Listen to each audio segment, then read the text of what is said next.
A warm and friendly hello. Welcome to lovely Las Vegas for Coast to Coast Seats with myself, Greg Hughes Peterson, now part of the VSiN family of podcasts. We've got a great podcast for you guys.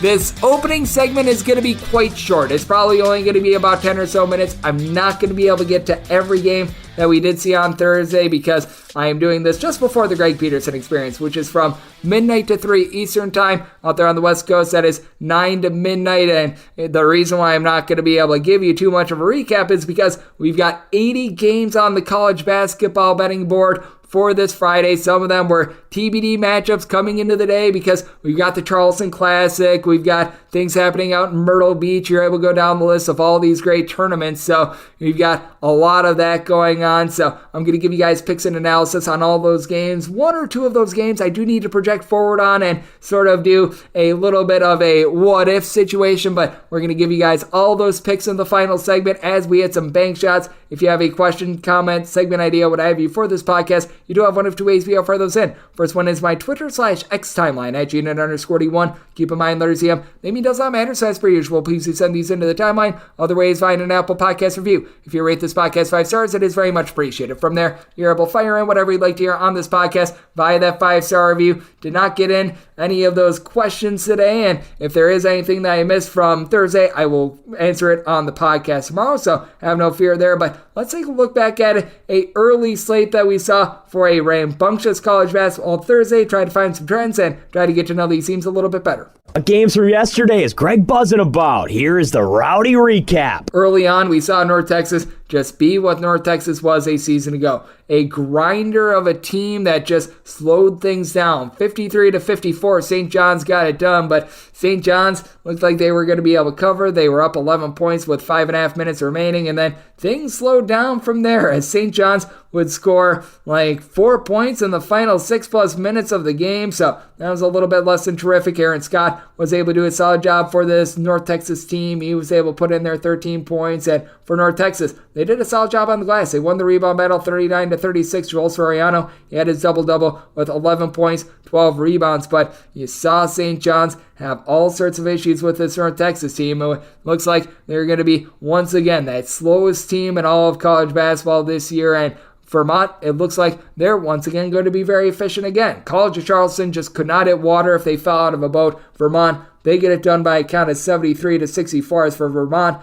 11 of 28 from three-point range. Matt Ferrato, one of their lone returning pieces from a season ago, he was able to supply 18 points. And for College of Charleston, 3 of 25 from 3. I attribute this as a little bit more of an outlier in general. You got to think that College of Charleston is going to shoot a little bit better moving forward, but man, they just were unable to get any shots to fall to save their lives. Ben Burnham was able to give the team 13 points. He went to a 4 from 3, which means the rest of the team went 1 of 21 from three-point range. So that was unsightly, to say the least. And what else was unsightly is if you, like me, had LSU. Dayton, they come back to win by a count of 70-67 after they were down 15 points. And I mean, they were down 15 points with like 9 minutes remaining in the game. For LSU, they had a really rough time after you saw falling out of the game. Jalen Reed, who was able to do a relatively solid job down low, and it caused Dayton to shoot a lot of threes. Out there, 56 field goal attempts. You saw Dayton shoot 34 threes as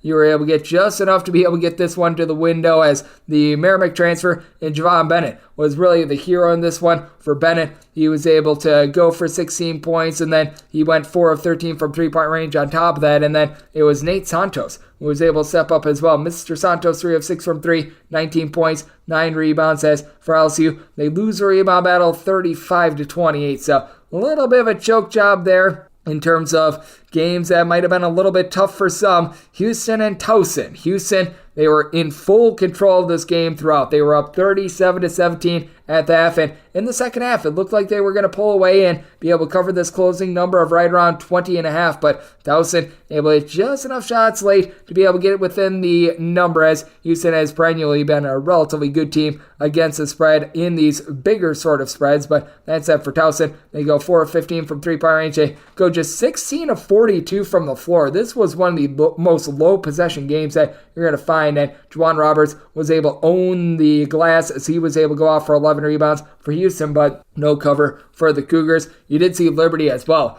just be so efficient on offense. 88-74. They take it to Furman with Liberty. They go 9 of 24 from three-point range, north of 50% from the floor. Just 8 turnovers out of them. And for Liberty, they actually do lose the rebound battle, 35-33. But 19 big points out of Kyle Rohde, who was able to give you 3 steals. He was able to chip in their 5 rebounds. And for this Furman bunch, you had Marcus Foster go off for 30 big points. He had himself a very nice game, but that said, it was one of those cases where Furman had pretty much 2 guys be able to contribute and then not a whole heck of a lot else. This was a little bit of a surprisingly close result. Texas Tech, they win, but they don't cover against Texas A&M Corpus Christi, 73-64. A little bit of a new look team under Grant McCaslin, and for Corpus Christi, they are under a new tutelage after Steve Lutz left for that Western Kentucky job, but you know what? Looking pretty solid right now. 7 of 17 from three-point range. Off the bench, they were able to get a little bit of unexpected production. 16 points out of Dion Wright Ford, and for this Texas Tech team, the guy that was able to lead the way with 10 points, 14 rebounds, Sarion Williams, the transfer from Nevada. So certainly something I'm going to be keeping my eye on. And for UAB, after they were able to get a nice win over Maryland, they're a bunch that had a few tough losses to begin the season, including an overtime loss to Bradley. They got all that they wanted and then some from Alcorn State. Alcorn State, they were leading throughout much of the first half. UAB, they were able to get back in the second half, but became a battle late. UAB, they pulled out by a count of 80-77, but for Alcorn State, if they shoot any better than 6 of 24 from 3, they get the job done. Alcorn State has actually won the SWAC regular season title each out of the last 2 seasons. They were a very game opponent there, so that was of interest. And you do want to be taking note that Wright State, they were playing without Trey Calvin on Thursday. He was dealing with, I believe, a little bit of a lower body injury, but Wright State is still able to hold within the number. Indiana gets a win by a count of 89-80, but once again, didn't look like the world's greatest performance out of them. They go just 3 of 16 from three-point range. With Wright State, they went 11 of 26 from 3 with Tanner Holden holding it down. Very nearly went out for a triple-double. 24 points, 8 assists, 8 rebounds, and then you had off the bench a guy that I was highlighting on this podcast yesterday, Andrew Wellage. How about 25 points out of him after he was just a complete no-show in the first few games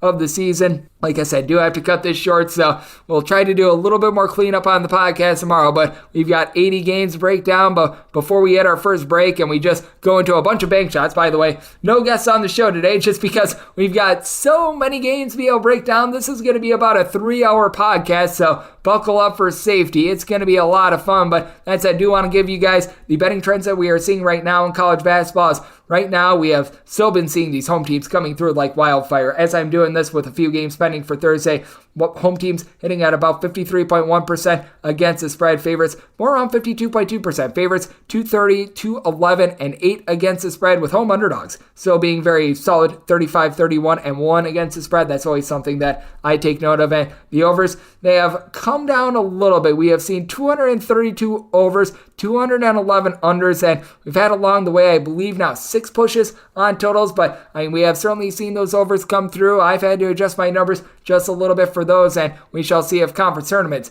do cause that to be bogged down just a little bit. So a little bit of a short first segment, because coming up next, we start breaking down all these games. We've got 80 games on the board, getting you guys picks and analysis the next 2 segments as we hit some bank shots right here on Coach Coach to myself, Greg Peterson, now a part of the Beast Family Podcast. Sports Betting Innovative Analytics has taken the guesswork and emotion out of sports betting to bring you an innovative and trustworthy resource to enhance your journey to becoming a winning player. With industry-leading money-back guarantee options backed by their sophisticated modeling, they want to introduce you to a system that's not widely seen or available to help you beat the bookmaker. Specializing in NBA, college basketball, and WNBA, your first week is always free. Get started at SBIA1.com today. And we're back here in lovely Las Vegas for Jessica Soups with myself, Greg Peterson, now part of the Beast Family Podcast.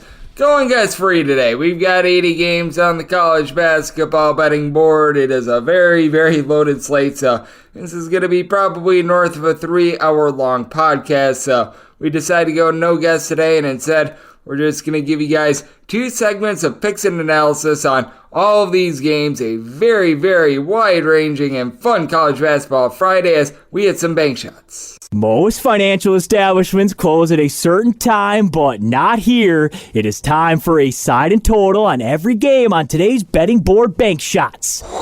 Do note that as per usual, any changes that are made to these plays will be listed up on my Twitter/X feed at @unit_81, and we're going to be going in the Las Vegas rotation order. This is where we go with the games with 3 digits on the rotation first, and then the extra games involving the America East, the Patriot League, the MEAC, the SWAC, the Big South, the Southland conferences like that. Those are going to be at the bottom, with the exception of some of these tournaments, like the Charleston Invitation, the Myrtle Beach Invitational, things like this. Those are going to involve teams like Vermont and everything like that with regards to the 3-digit rotation numbers. So a little bit convoluted, but we'll get you guys through it as we do begin with 771, 772 on the betting board. It is Northern Illinois, and they're on the road. They're facing off against Georgia State. Georgia State finds themselves as a favorite of 5 to 5.5 points, and your total on this game going to be getting it anywhere between 153 and 154.5.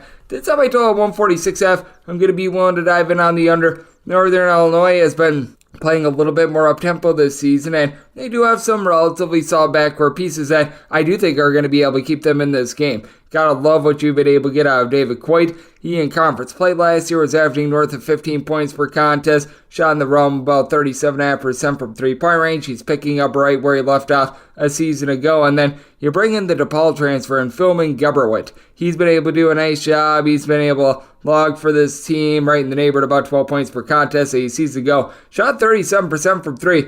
And DePaul, and he started most of the season for the team as a 6'8", little bit of combo player. That helps this team out down low as well, because the big concern with this Northern Illinois bunch was what you're going to be able to get down low. But Yannick Konen Niederhauser, hopefully I said that correctly, the gentleman from Switzerland at 6'11", has been able to help on that front as well. And I don't think that Georgia State is really going to be able to dominate down low. They do bring in Jaden Turner, who was very solid over at Queens NC a season ago, where he was able to log about 7.5 rebounds per game. At 6'5", able to pop threes, but only shot at about a 25% clip a season ago on Georgia State. They're a better three-point shooting team this year than they were a season ago. They're not amazing, though, quite yet. They bring in Lucas Taylor. Lucas Taylor began his career at Wake Forest, really couldn't get out there on the floor. He's trying to take the load off of Dewan Odom, who does everything except for shoot, as last season for the Georgia State team, 13 points, 4.5 boards, 4 assists, a steal, but shot less than 30% from three-point range. You need a little bit more of the College of Charleston transfer, Brandon Tucker, as well. 2 seasons ago, this guy was shooting 38.5% from 3 with 11 points per contest. Last year did give you 12 points per contest, but inefficient, shooting 31.5% from 3. I do think that Northern Illinois being able to get a little bit more rebounding out of Yannick, who comes over from Switzerland, coupled with the fact that they just have flat-out better shooting in general. You've also got Zariq Nutter, who's able to do a solid job down low. That'll be able to keep them at bay. And for Georgia State, this team, since the beginning of the 2022-23 season, has covered less than a third of their games. I think that Northern Illinois holds in there. I do think that this is going to be a little bit of a lower-scoring game. Georgia State, I do think, is going to try to get back to basics with regards to their defense. So, did set my total at a 146.5. I'm going to be diving in on the under. And when it comes to Northern Illinois, we'll take 5 or more with them. Sub 73, sub 74 on the betting board. Denver is on the road facing off against South Alabama. South Alabama, a 7.5 point favorite. Total on this game is 149.5. Currently, only DraftKings has the number up on this game because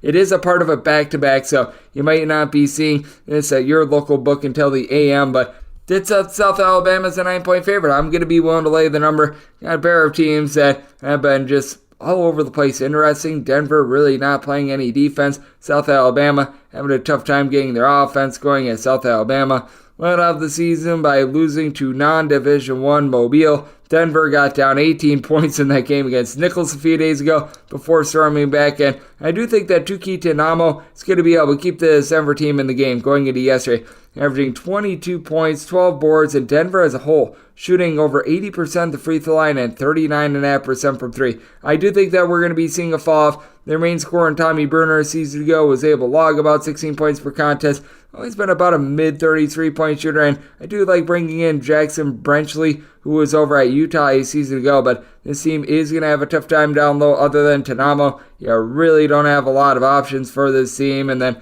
on the flip side, you do have a South Alabama team that they do lose pretty much 4 of their top 6 scorers from the season ago. But what I do like for this team is that they do have back at the fold a guy that was very reliable from a season ago over at Louisiana Monroe and Thomas Hull, 6'9", little bit of a combo player that was able to pull in there 8 rebounds per game. You should be able to match up very well with what you've got on the flip side in Tanamo. And then on top of that, Judah Brown, 6'6" combo player that season ago at South Alabama, was able to shoot about 40% from 3-point range. He's been able to elevate a little bit with regards to his rebounding. And for the South Alabama team, they have found gems with their non-Division I transfers. Isaiah Gator is looking to be that this year. He, through his first few games of the campaign, was averaging about 11 points per contest. South Alabama always does a good job of being able to slow things down, playing a little bit more methodically. And for the Denver team, they do play quite a bit more up-tempo. So with this being pretty much their 3rd game in the last 4 days, I do think that they're going to be tiring out. And that is a big reason why I am going to be taking a look at South Alabama laying the points. I did set them as a 9-point favorite. I think that their slower tempo style just a little bit better in this matchup where both teams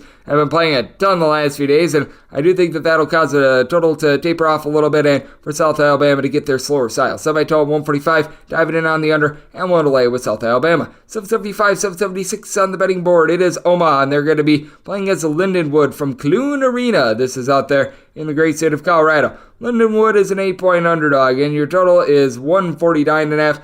Another situation where only DraftKings has a number up on this game, but that said, I'm going to be willing to take the points with Lindenwood. It has been a less than savory start to the season for them, but I just can't justify laying 8 points with Omaha. They do bring back Markel Sutton, Frankie Fiddler, a pair of guys that were able to average a combined about 25 points per contest, and they've gotten a little bit more this season. Nick Davis. Davis comes over from the non-Division I level, and he's been able to do a nice job logging about 11.5 points per contest. He's a 6'9" big man that season ago he was playing over at non-Division I Nazarene. Hopefully I said that correctly, or it might be South Nazarene, but man, I mean, it's just a rough situation in general for Omaha, and for Lindenwood, this has been a less than terrific transition up to the Division I level, but you do have someone in Keenan Cole that I think is going to be able to do a solid job of giving this team production all season long. Shot 46.5% per 3 with 13 points per contest a season ago. Rebounding is down from the 5.7 rebounds per game he had a season ago, but his scoring has still been there. You get a few rebounds out of David Ware as well, who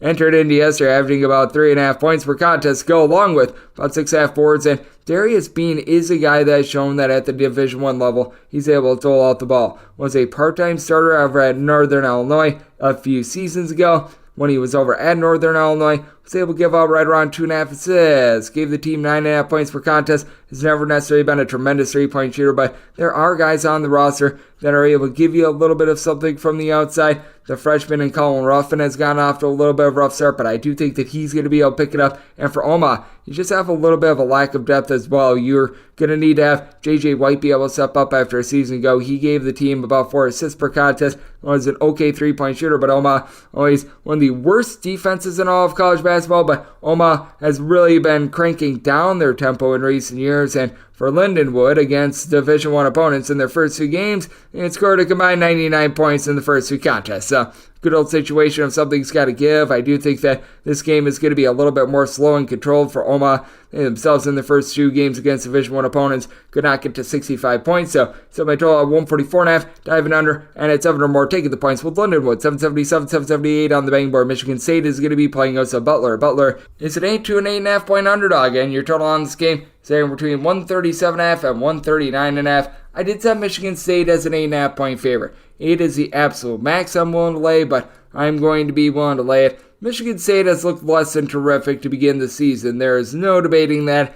I have to think that the 3-point shooting is going to be going northward. They were shooting 6.5% from 3-point range before Tuesday's Champions Classic, and for Michigan State, this was a top 5 team in all of college basketball in terms of 3-point shooting percentage last season. Now, I did expect a little bit of regression from that, but 16% is a little bit too much regression. We should see a rise there as Ty Walker he's a very good primary scorer for this Michigan State team, and he's been able to log about 23.7 points per contest. He's doing a good job of being able to rip the ball away, and this has been a Michigan State team that's done a pretty good job of being able to value the ball. The 12 turnovers per game, a little bit of a byproduct of playing against James Madison in an overtime game. I do think that Mally Sissoko is a little bit of a liability, though, with Matty Sissoko. He's been giving you about 5.5 rebounds per game, but I just take a look at Xavier Booker, and I think that he offers a little bit more for Michigan State, so we shall see what happens with that moving forward. Meanwhile, for Butler, Pasha Alexander has done a good job of running this offense. 4.7 assists,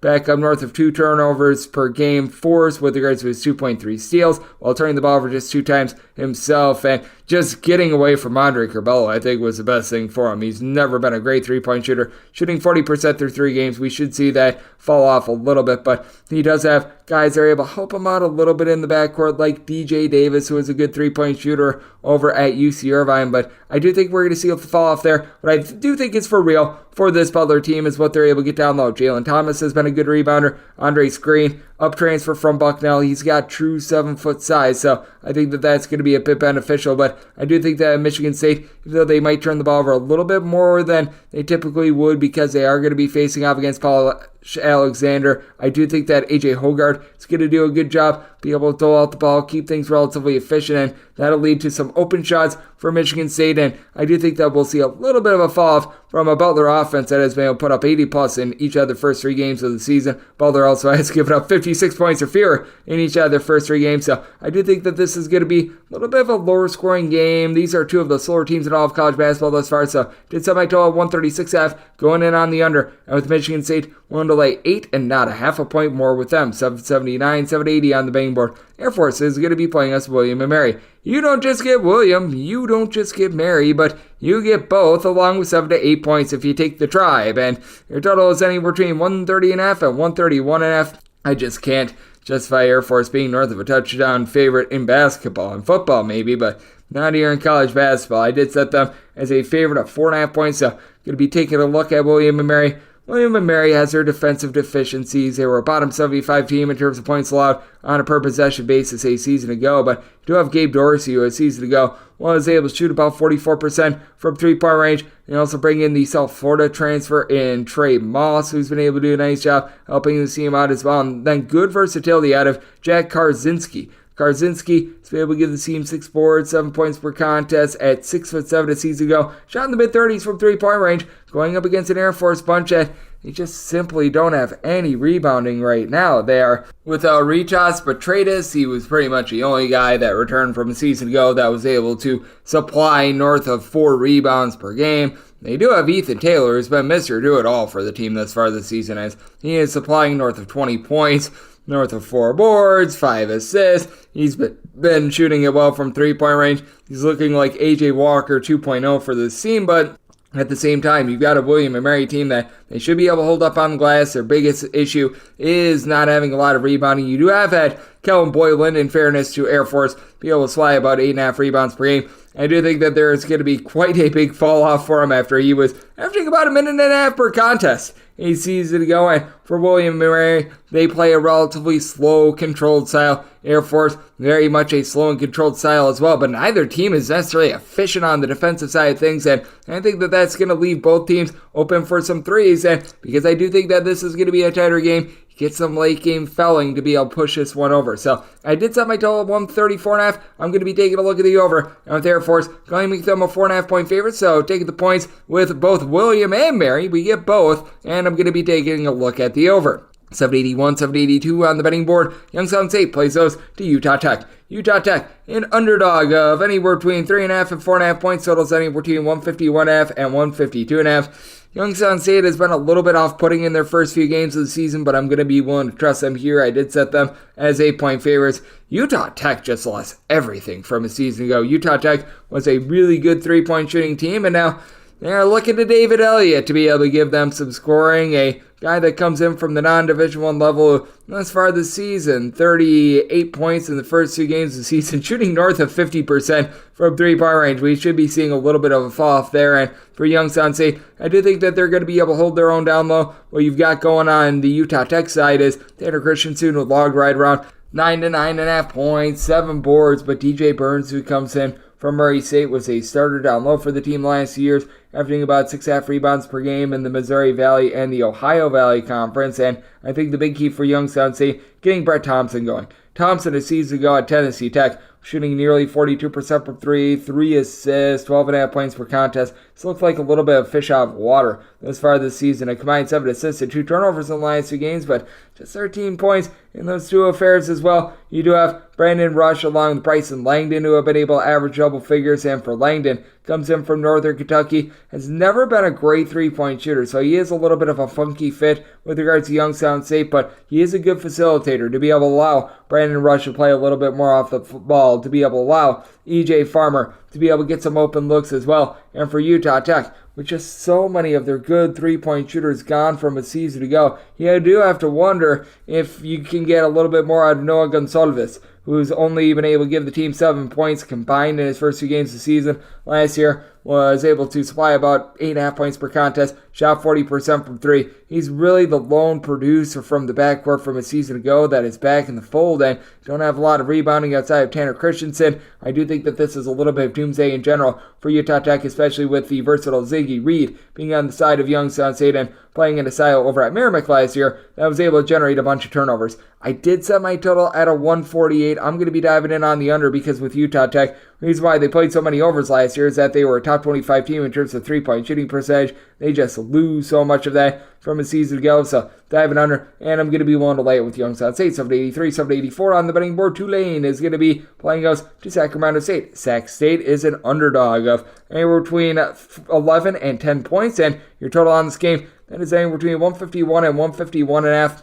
I said Sacramento State is 15-point underdogs. I'm going to be willing to lay it with Tulane. Tulane does lose a few pieces from a season ago, as you did have the Jalen Forbes, Jalen Cook really cooking things up with Cook out of the fold. It has meant that they've needed to get a little bit more out of the likes of Kobe King, Kevin Cross, but these guys have been up for the task. With Cross, he had 6'6", 6'7", is so versatile, averaging 20 points, 11 boards, 5.5 assists per contest, and we've got to expect those numbers to fall off a little bit, but he's a good passer for his size. They've been with Jalen Forbes, with injury throughout the beginning part of the season, but it does not matter because Zion James, who last season was just so good at being able to deliver just what was needed for the team. Nearly 10 points, 5 boards, 3.5 assists, 2 steals per contest. He's been able to step up as well. And with Tulane, they played a very up-tempo style, so they needed a little bit more depth than what they had a season ago. Enter Greg Galen III, who was a little bit of an afterthought at Michigan. He has fit very well in this system as a 6'7" combo player that's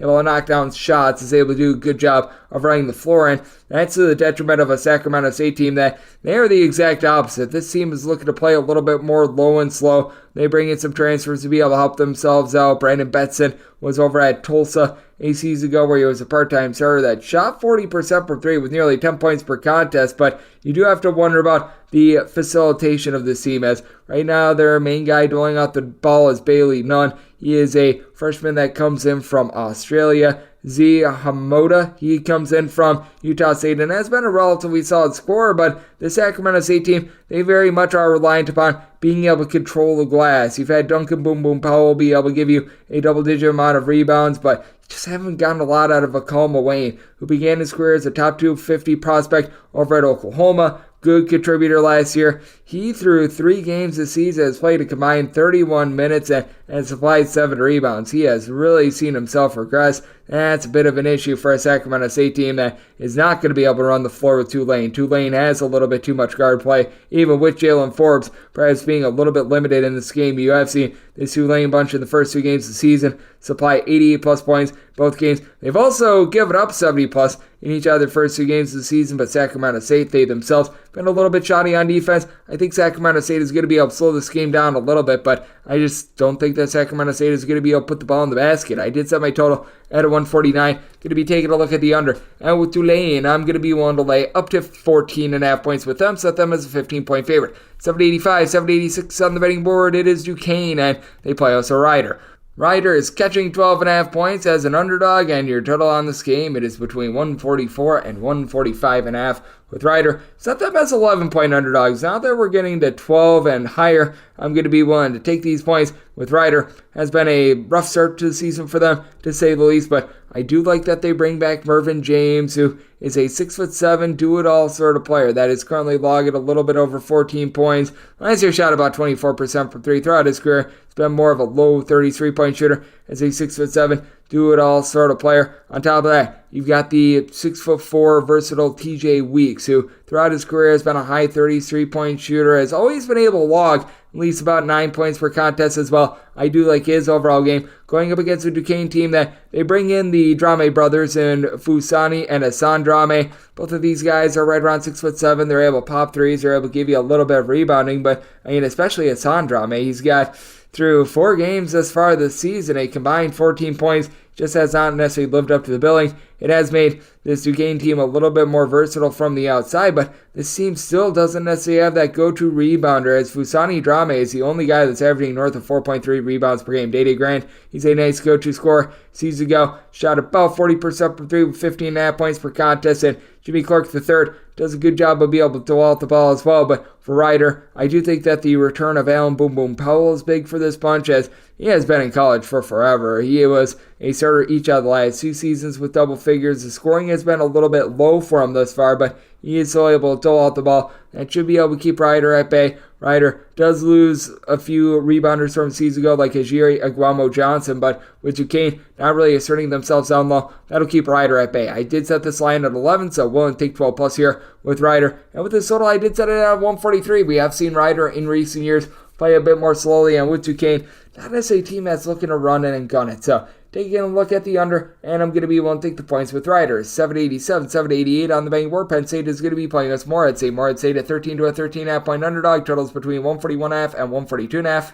I made Penn State a 15.5 point favorite, so I'm going to be willing to lay the number. I just have had to downgrade Morehead State with the fact that they are without Mark Freeman for pretty much the entirety of the season. Mark Freeman was their top scorer from a season ago, so they are looking to Drew Thelwell to be able to give them a little bit more in terms of facilitation. He's been able to give the team right around 3 assists per contest, and it's always been a solid 3-point shooter, but this is just not necessarily his main forte, and that does change the entire dynamic of this Morehead State team, one that loses Alex Gross from a season ago, so they don't necessarily have a lot of rebounding. And for Penn State, you're not used to this team doing a great job on the glass. Under Micah Shrewsbury, they were very much of a team that went bombs away from 3, but Qudus Wahab, through 3 games, he has been absolutely incredible down low, combined 37 rebounds in those games. And for Penn State, being able to get a Morehead State team that loses their main point guard is just big for them, because this team feasts on turnovers. They're generating about 9.7 steals per game, with Ace Baldwin coming over from VCU along with his coach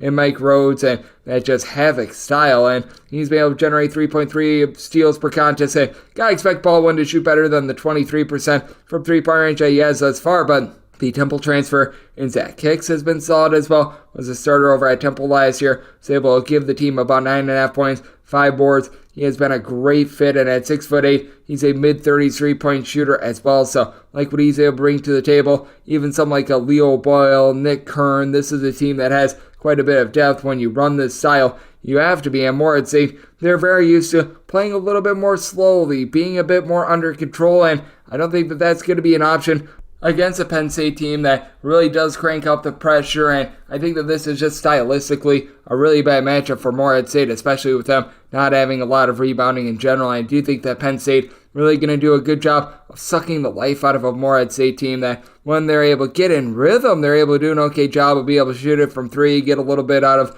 the UMass Lowell transfer and Khalil Thomas. I just don't think that that is going to be the case for Morehead State. So this is a spot where I'm going to be willing to lay up to 15 with Penn State. By the way, Morehead State, 15.5 turnovers per game already, and that's not with going up against Penn State, and it's at my total 137.5. So dive it under, and we'll delay the number with Penn State. 789, 790 on the betting board. UMass plays us to Harvard. Harvard, the smart kids, are 3.5 point underdogs. Totals between 152.5 and 154.5. I say UMass as 6-point favorite, so I'm going to be willing to lay this number with Harvard. They do lose a few pieces from a season ago. Not having Chris Ledlum, that certainly does hurt them down low. Though I will say Harvard has actually done a very solid job of being able to bring in some top flight recruits over the last few seasons, but I think that they're going to have a tough time in the backcourt against Rasul Douglas, who he has been a well-traveled gentleman, just could not get out there on the floor in the beginning part of his career at UConn. Last season was a bit of an afterthought that was able to dish out the ball a little bit more. Now he's playing off the ball and shooting 46% from three-point range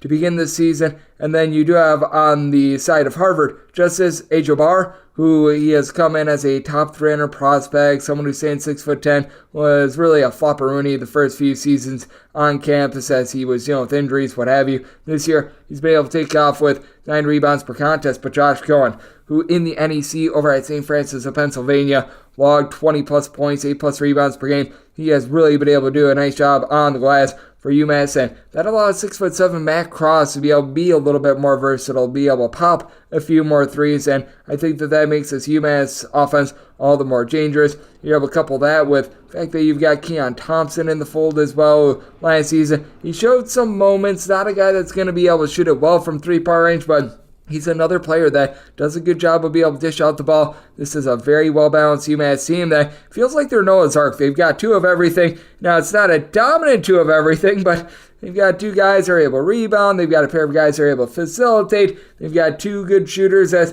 also been able to get some nice three-point shooting out of the freshman and Jalen Curry as well. So I do take a look at Harvard, and I think that they're just a little bit outmatched in general, especially in the backcourt with needing to have Malik Mack do a little bit of everything, who's been great. 18 points, 4.5 boards, 4.5 assists as a true freshman. This guy's going to be a stud in the Ivy League for a long time to come, but with UMass, I do think that they are going to do a nice job against Harvard team that has been solid on defense. I do think that this game gets slowed down a little bit, and we have seen UMass, when they have been slowed down, they are capable of playing some very solid defense when they're not completely banged up under Frank Martin. So I did set my total out of 146, diving in on the under, and with UMass, set them as 6-point favorites, so also willing to lay the number. 791, 792 on the betting board. East Tennessee State is going to be playing against Davidson. Davidson is a road favorite of between 6.5 and 7.5 points. Your total is between 136.5 and 137. I did set this total at a 135.5. I'm going to be willing to take a look at the under with Davidson. They are back to playing a slow and controlled style, and I think that is exactly what Davidson needed. And for this Davidson bunch, you've got Bobby Durkin, who has come in as a true freshman, has given this team 12 points per contest, and for Davidson, they are not going to have that feature guy like that with Foster Loyer the last few years, but you've got a bunch of equals down low, and you currently have 4 separate guys giving you at least 6 rebounds per game. Grant Huffman, along with David Skogman. You're able to throw in there a little bit of a younger guy in Reed Bailey that didn't see a lot of playing time last season. Then the sophomore in Sean Logan. All these guys have size. Don't have a lot of versatility with really any of these guys other than Grant Huffman. Huffman is currently shooting 75% for 3. That's going to be falling off at 6'4". He's just willing to get his nose dirty in general. And season ago, shot just 24.5% from 3. Season before, he shot 37% from 3. I think that he's more of a true mid-30s three-point shooter, but Davidson has been much more efficient on the offensive side of things. And for ETSU, they're not the world's worst team at being able to hold it down low. I like what Jaden Seymour was able to provide last season. He was able to give the team 7+ rebounds per game. The backcourt is where I have my question marks. You've gotten some good production out of Komari Peterson. Great name. He has come from Indiana State and to be able to give the team right around 16.5 points per contest, but the shooting that you had with the Anthony Tipler in past years, Jordan King, guys like this, it is gone. They're currently shooting 24.5% from 3. Should see a little bit of an uptick there, but 14 turnovers per contest, as well as they don't necessarily have a true point guard. They bring in Ebi Osmo, who was always a nice glue guy over at Delaware, but to be a solid glue guy, you need someone to be able to elevate just around him. You bring in Jaden Parker from North Florida. He's able to give you a block or 2 per contest, but he's not necessarily a primary scorer as well. I think ETSU is just going to be stuck in the mud in general. I think that Davidson is going to be able to play their slow and controlled style, and for ETSU, typically, they're looking to dominate games down low. Davidson, they just have too much size for ETSU to be able to do so, and with ETSU's just lack of backcourt, I think that's a little bit more doomsday for them. I did set this line at a 5.5. I do think that we're perhaps moving a little bit too far as the opener. It was 5.5. I think ETSU does a solid job on glass, so I do think that now that we're getting to 7.5, we've went a little bit too far. I'm going to be willing to take the points, but I also do think that this is going to be a low-scoring slog of a game. Going to be diving in on the under, and the 6.5 plus I'm seeing with ETSU. ETSU. 793, 794 on the betting board. It is Drexel, and they play host to Fairfield. The Stags of Fairfield find themselves as 10.5-point underdogs. Your total is between 142.5 and 143.5. I made the Stags 8.5-point underdogs, so I'm going to be willing to take the points with Drexel. I just don't think that this is going to be a bunch that wins a lot of games by differential. Drexel is a very good defensive team. They were a top 75 team in terms of points allowed on a per-possession basis a season ago. This is part of the Market Street Challenge, by the way, so always a fun one. And for Drexel, they've got the best little post player in this game, Amari Williams, who is coming off of a season last year where he had 13.5 points, 9 boards, 2 blocks, a steal and a half per contest. Just a really nice stat sheet suffer in general. But for this Fairfield team, I do think that Louis Bleachmore, who comes in, is going to be able to do a solid job as a 6'6" gentleman that began his career at St. Joe's. He was a little bit of an average Joe while he was over there, but he's done a nice job holding it down low now. Alexis Yetna currently being out of the fold for Fairfield, dealing with injuries once again, which is par for the course for him. That has been a little bit of an issue. And for this Fairfield team, Caleb Fields, he missed the beginning part of the season. He was able to get out there in their non-D1 game on Monday, so he should be good to go in this one, and that's big because he's one of their main facilitators, a team that a season ago did not have a single guy log 3+ assists per contest, and it has been very much a banged-up Fairfield team, as you also had James Johns Jr., who was a pretty highly touted guy coming out of high school. Missed the first few games of the season. He's back. He should be a double-figure scorer for the team this season. And Bryson Goodine, former top 150 recruit that began his career at Syracuse, he has been flat-out tremendous for the team as well. 58 points, first 3 games of the season. Fairfield is actually shooting 37.5% from 3. They can. Their coach in Jay Young prior to the start of the season, and they are playing a little bit more up-tempo, but I think that Fairfield still at their core, this is still a bit more of a slow, controlled team. This is not a team that's set up to be running it and gunning it. Drexel, they were one of the slowest teams in all of college basketball last season. I fully expect them to be one of the slower teams in college basketball this season as well. So it is a spot where I could only set my line at an 8.5. I'm going to be willing to take double figures with Fairfield. I did set my total at 134.5. I do think that it's going to be a little bit of a struggle for both teams to score, and Fairfield starting to get some guys back. So going to be diving in on the under and taking the points with the Sags. 795, 796 on the betting board. It is Michigan, and they play us to Long Beach State. Long Beach State is an underdog of between 14.5 and 15.5 points. And your total on this game, finding it anywhere between 160 and 161.5 with Long Beach State. They certainly do play quite a bit up-tempo, but with Long Beach State, they also do a nice job of being able to hit the glass. So I do think that this is a total that is set just a little bit too high. I'm going to be diving in on the under, set my total at a 156.5.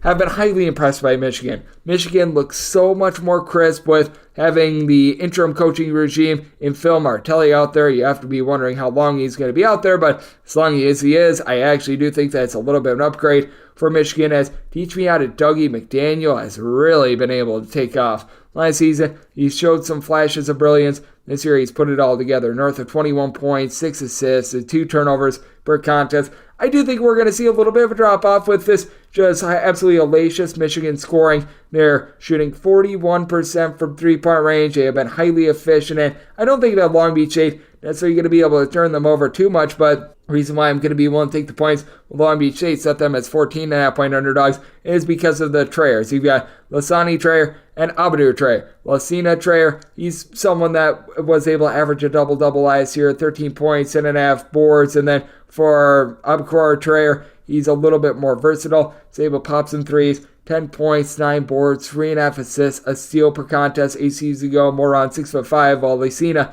is more around 6'10", and then you've got Marcus Iones, who not necessarily the world's greatest three-point shooter. Shooting 41% this season. I do expect a little bit of a fall off there, but does a nice job running the offense. Pretty good on-ball defender. And then you also bring into the fold Issa Silva, who was playing over at Stanford a season ago. He honestly hasn't given the team too much as far, only averaging about 3.5 points per contest, but I do think that he's going to be able to elevate that team. And then down low for Michigan, Olivier Kamwa. He's a very good defender who at 6'9" is able to pop some threes. You've gotten great production out of Terrence Williams, who he's able to let it fly from three-point range, 6'7" combo player that is going to be hard to guard. And I do think that there's going to be some effective offense in this one. I think we've went a little bit too far because I do think that both teams are going to be held to a lot of one and dones with regards to their possessions. I do think that a little bit of shooting regression going to be taking over for both of these teams. I did set my total at 156.5, diving in on the under. And with Long Beach State, we'll take 15 points or more with them. 797, 798 on the betting board. Wisconsin plays host to Robert Morris. Robert Morris, a 19 to a 19.5 point underdog with your total between 140.5 and 141. This number has just gotten too far out of whack for me. I set Wisconsin as 14.5 point favorite, so I'm going to be willing to take the points. Wisconsin looked really good to begin the season against Arkansas State with their offense, but we are finding out that Arkansas State, one of the most breakneck tempo teams in all of college basketball, and you just never know what you're going to be able to get out of Chucky Hepburn as well. You don't know whether it's going to be good Chucky Hepburn, bad Chucky Hepburn, or indifferent Chucky Hepburn. That's just the way it goes with him. And then additionally with this Wisconsin team, you do have Tyler Wall, Stephen Kroll, who do a solid job down low. They're able to pass the ball, but with Wisconsin, it's really been A.J. Storr trying to make buckets happen, which was a good pickup in the transfer portal. He's averaging 18 points per game, but with Robert Morris, I think they're going to be able to do a solid job with their big two down low. You got Marquise Hastings along with Stephon Walker, who are currently combining for 20 rebounds per contest. They don't necessarily pass the way that Kroll and company do, but I also do think that Josh Corbin is going to be able to get going. Someone who a season ago over at Robert Morris shot about 37% for three, 10.5 points per contest. Losing Enoch Cheeks, a little bit of a do-it-all player, was rough for the Sponge, but you also have Justice Williams. Justice Williams, he was a former top 200 recruit, was over at LSU to begin his career at 6'4". I think that he's going to be able to do a nice job of being able to mix and match. He missed the game a little bit earlier on during the season, but was back for their game against Taos in a near miss where they lost by a count of 66-62. And flat out with regards to this total, Robert Morris is not an up-tempo team. They have scored fewer than 70 points in all three of their games, and with Wisconsin, this team is still not going to be pushing tempo. Wisconsin is ranked 270th or lower in possessions per game ever since the beginning of the 2007-8 season. We all know what to expect here. I set my total at 136. I'm going to be taking a look at the under. Robert Morris, I think, is going to be able to match up well down low. Going to be willing to take the points with old Bobby Morris to go along with the under. 799, 800 on the betting board. It is Florida playing us at Florida State. The Seminoles find themselves as underdogs of between 7 and 7.5 points with your total between 161.5 and 163.5. The total has just gotten a little bit too out of whack for me. I set my total at 150. I'm going to be willing to dive in on the under. Now, I fully recognize that this is not the Florida State defense that we have seen in past seasons, but I just don't think you get enough possessions in this game to be able to push this total over because Florida, they're looking to play a bit more up-tempo this season. You lose Colin Castleton from a season ago, and as a result, you're featuring more of your backcourt pieces. Riley Kugel has been able to give the team 15 points per contest after that Castleton injury. He was really able to take hold. Will Richard along with Walter Clayton, these are a pair of guys who are able to shoot a ball from three. Clayton is currently shooting about 18% from three, and it's certainly going to be going upward as the season goes along, but Florida also has down low a pair of good low post players in Micah Hanglott along Terry Samuel. Samuel a little bit more of a defense-oriented big man. Both of these guys currently averaging 1.3 blocks per contest. For Hanglott, when he was over at Marshall, he only logged about 7.5 points per game, but 10 boards, a little bit over 2 blocks per contest. These guys are going to be rock solid down low. And then for Florida State, Darren Green Jr. has been able to give you 17 points per contest. He's a relatively solid three-point shooter, and I do think that for Florida State, they're certainly going to be looking to push a little bit more up-tempo, but they themselves have given up 67 points or fewer in each of their first 2 games of the season. Florida, they have allowed 73 or fewer in each of their first 3 games. I just don't understand where this north of 160 total is coming from. I felt like this should have been closer to about a 150. Florida State, they bring back some of their pieces I think are going to be good defenders as well, like a Baba Miller. You bring in Jalen Gainey, who was one of the top defensive players in the Ivy League a few seasons ago as well. He's trying to work his way back in the fold. And Josh Nickelberry, he comes in from LaSalle. He's a solid scorer, but he's not anything amazing. He was a part-time starter at LaSalle last year that gave you 11 points. Did shoot about 40% from 3, but I don't necessarily see him being an elevator as well. I do think that Florida State is quite a bit outgunned. I set Florida as a 9-point favorite. I think that Florida has a better low post play. I do think that Riley Kugel is good to be able to take it to Florida State. I think that they're going to have a tough time with his versatility, even with Cameron Fletcher. So, one to lay the number of Florida. Did set my total at 150, so also diving in on the under 801, 802 on the betting board. This is from the campus of Winthrop. Elon and IUPUI do battle. IUPUI between a pick-up to a 1-point favorite, and your total set anywhere between 145.5 and 147.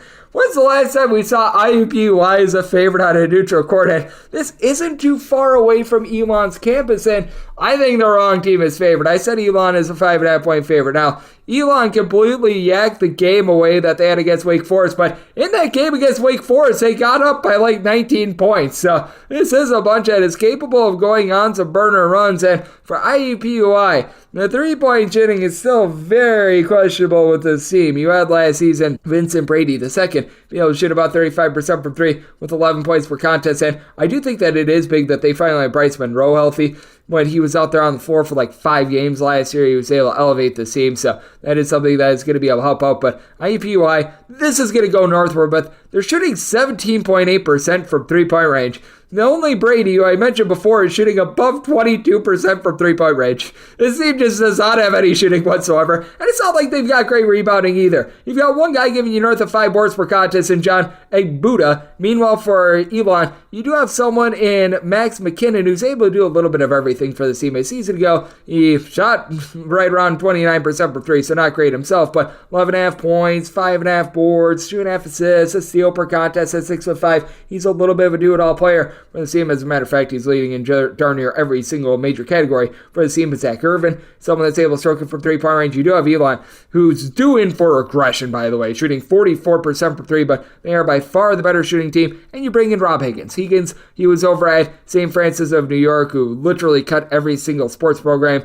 in the offseason. He averaged between 11 and 11.5 points per game in all 4 years. Never has been a great three-point shooter, but is able to take the load off, being able to do all 3+ assists per contest each of the last 2 seasons. And then down low, you do have a pair of guys like a Sam Sherry along with a DeAndre Smart that are able to give you a few rebounds per game. Elon is just a more well-rounded team. I honestly don't understand why IUPUI is a favorite. I mean, Elon is better down low. They've got the best player out there on the floor, Max McKinnon. So, said Elon is a 5.5-point favorite, taking them as a pick'em / a 1-point underdog. So, we're going to be riding there. And did set my total at a 141.5. IUPUI just having a tough time putting the ball in the basket, and Elon is going to be regressing with their three-point shooting. So, diving in on the under and diving in on Elon. 803, 804 on the betting board. It is Cal Poly, and they're going to be playing against St. Thomas. This is a neutral court game in which Cal Poly is a 6.5 to a 7-point underdog, and your total on this game, finding it anywhere between 131 to a 132.5. This is a game that is a part of the Lancer Joust. This is on the campus of Riverside, California. I believe that this is a part of Cal Baptist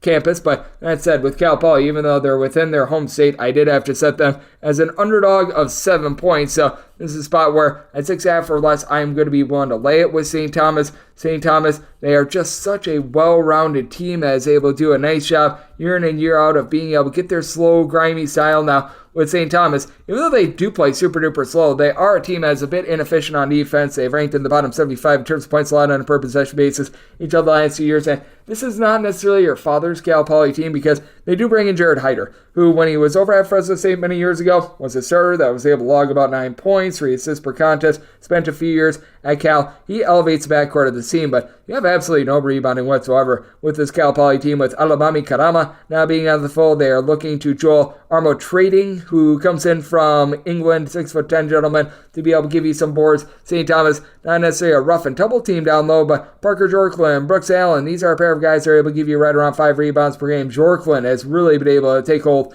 as well throughout his career. He's been able to be relatively versatile. Career 37% three-point shooter as a 6'7" combo player coming off of a 15-point per game season last year. Meanwhile, you do lose Andrew Rohde from a season ago. He was the main facilitator, but they've done a nice job to be able to fill the void with Raheem Anthony being able to take hold. He's a gentleman that came over from the non-D1 level. He has done a nice job thus far, giving out 3 assists to about 1.7 turnovers per game, and that is a hallmark of this St. Thomas team.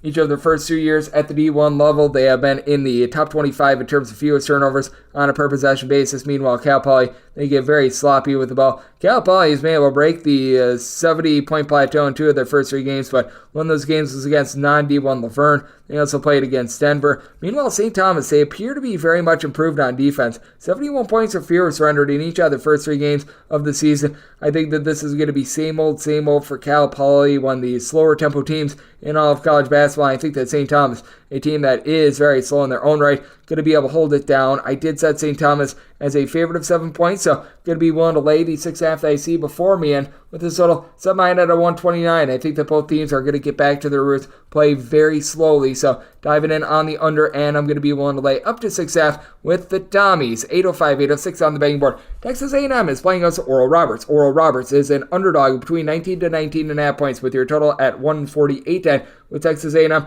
go set them as a 16.5 point favorite. I'm going to be willing to take the points with Oral Roberts. Oral Roberts certainly in a little bit of transition after they lose their coach, Paul Mills, during the offseason, but still, even without their coach, even without Max Asmus, they do return a lot of the meat of the team that was able to make an NCAA tournament a season ago. Deshaun Weaver, he a season ago shot 42.5% for three, wasn't a primary scorer, but at 6'7", he's able to give you some boards. He's currently averaging 15 points per contest. Isaac McBride is someone that did begin his career at the Power Conference level as well. He played his first season over at Vanderbilt. He has really been able to do a nice job of integrating himself in this system. He has become a nice primary scorer, along with Kareem Thompson, a very good glue guy who a season ago shot 39% for three, 8.5 points, 5.5 boards, 3 assists. He's got quite a bit of depth still on the Oral Roberts team with them hiring from within. Texas A&M, meanwhile, this is one of the deeper teams that you're going to find in all of college basketball. You do have the head of the snake in Wade Taylor. He's able to give you 4+ assists per contest. He's a good primary scorer that's able to bomb it from three and is a really stinking good defender as well. As a whole, Texas A&M is averaging 6.7 steals per contest. He himself is getting half of them with 3.3 steals. Now Texas A&M, a little bit of a liability from three-point range as far, shooting only about 29.5% from three. And this is not going to be a dominant three-point shooting team, but they do bring in Eli Lawrence. He's a good defender that comes over from Middle Tennessee. Jace Carter is a little bit of a do-it-all guy that comes over from UIC. Henry Coleman, Therese Radford, these are a pair of guys that gave you about 10 points, 5 boards per contest. But Oral Roberts is a well-put-together team that still has lots of three-point shooting. Probably going to be slowing it down a little bit this year. Oral Roberts, I think, is going to play at a little bit less of a tempo. And Texas A&M, they are more of a stout defensive team that is not looking to push tempo as well. So did set my total at a 146.5. I'm going to be taking a look at the under. And with Texas A&M, going to make them a 16.5 point favorite. So going to be taking a look at the points with old Oral Roberts and going to be taking a look at the under. 807, 808 on the betting board. Arkansas is going to be playing us the UNC Greensboro. Greensboro's catching between 15.5 to 16.5 points, and your total on this game finding an angle between 149.5 and 150.5. UNC Greensboro, just traditionally under Mike Jones, you might be asking who their coach is, and I do say Mike Jones. They have been a little bit more of a low-tempo team, so I do think that they're going to get back to their roots after they've gotten a little bit out of control in recent years. So this is an ordeal where I'm going to be diving in on the under. You do have an Arkansas team that either they play a whole bunch of overs or a whole bunch of unders out of conference. So they are always a very fascinating team with that regard. But I do think that this is a couple too many points. Arkansas still trying to find their bearings a little bit in the backcourt. You've got L. Ellis, who comes in after he was a very ball-dominant guy. K-Leaf Battle does a very good job of being able to play off the ball, so he's actually a very good complement to what you got in like Debo Davis and guys like this. You still have one of the Mitchell brothers down low, and Mekhi Mitchell, who is a very good rim protector a season ago, block and a half, 5 boards, 7 points per game, and he's picking up right where he left off a season ago, but they just have so much depth in terms of this team. Meanwhile, you've got for UNC Greensboro, the Langleys. Keyshawn Langley, he's more of your primary scorer. Meanwhile, Kobe Langley does a good job of just holding it down, being a nice on-ball defender that last year gave out 3.5 assists per contest, only averaged right around 5 points per game. He has seen a bit of a rise in scoring thus far this season, but Keyshawn Langley is a good go-to scorer and was able to shoot about 42% from three-point range a season ago. And then Mikael Brown-Jones, who comes in from VCU. He was a less than terrific three-point shooter a season ago, but gives good versatility, 10 points, 4.5 boards, really nice defender as well. I do think that for Greensboro, they're going to be looking to slow things down and continue to play efficiently. They've only been turning the ball over about 9.5 times per contest. With this Arkansas team, we have seen them be relatively solid on defense as well, giving up 68 points of fear in 2 of their first 3 games of the season. They have reached north of 85 in their first 3 games, but I do think that they're going to be slowed down a little bit in this one for Arkansas. From three-point range as far this season, they're shooting a little bit over 40%, and I do think that we're going to see that taper off a bit. I did set my line more at 13.5, so I'm going to be taking a look at the points with Greensboro, and I also did set my total at 145.5, so going under to go along with those points. 809, 810 on the betting board. Illinois is going to be playing against Valparaiso. Valpo is between a 26.5 to a 27.5 point underdog, and your total is between 133.5 and 134. I set Illinois as a 29 point favorite. I am going to be willing to lay this number. Valparaiso right now looking like one of the more rough teams in all of college basketball. They lose their primary two scorers from a season ago in Ben Krikke, who's out over at Iowa, and I believe that now you've got Kobe King playing professionally somewhere. I have no idea where, but professionally. Meanwhile, for Illinois, Coleman Hawkins, he is such a matchup nightmare for this Valparaiso team. Not necessarily an amazing go-to scorer or anything like that. He's only been logging about 5 points per contest, but at 6'10", he's able to give you 3 assists, a block, a steal, a few rebounds. He does a really nice job just stuffing the stat sheet. And then you also get that out of Marcus Somask in a little bit of a smaller size at 6'6". Season ago over at Southern Illinois, was able to log 16.5 points, just under 6 boards, 3.8 assists, a steal per contest while shooting in the mid-30s from three-point range. Absolutely love his game, as right now the primary scorer for Illinois is TJ Shannon, but the team has really been embracing all the size that they've got down low. Quincy Guerrier is able to give you about 7 boards per contest. You've got also Dane Danger, who does a solid job on the glass as well. This is an Illinois team that they just come at you in droves on the glass. And you do have Jerome Palm on the flip side for Valpo, being able to give you a little bit over 8 rebounds per game, but you just don't have a lot of scoring in general for the team. Jackson Edwards, who couldn't get out there on the floor for Morehead St a season ago, is right now one of the team's primary scorers. You've been able to get a little bit in the backcourt as well as Sherman Witherspoon, the fourth as a true freshman, but he's going through his growing pains as well. Valpo shooting less than 39% from the floor. They haven't turned the ball over a lot, but they just don't have guys that are able to knock it down from the outside. And with Illinois being able to just completely pummel this team down low, I think that's going to be a long night for Valparaiso. I do think that Illinois going to be taking out a lot of frustrations on Valpo. Now for Valparaiso, they have given up 66 points of fear in each of their first 3 games of the season. That was against UW Green Bay, IUPUI, and a non-D1 school. I think that Illinois certainly going to be able to heighten their scoring in this one, which is why I did set my total at a 143. I think that Valparaiso has an artificially good-looking defense because of the competition that they have played, so I'm going to be diving in on this total over with Illinois. I want to lay up to 28.5 with them. 8-11, 8-12 on the betting board, it is Iowa, and they play us Arkansas State. Arkansas State is a underdog of 17.5 to 18 points, and your total open up at 167.5. This is now between a 169.5, seeing as high as a 171.5.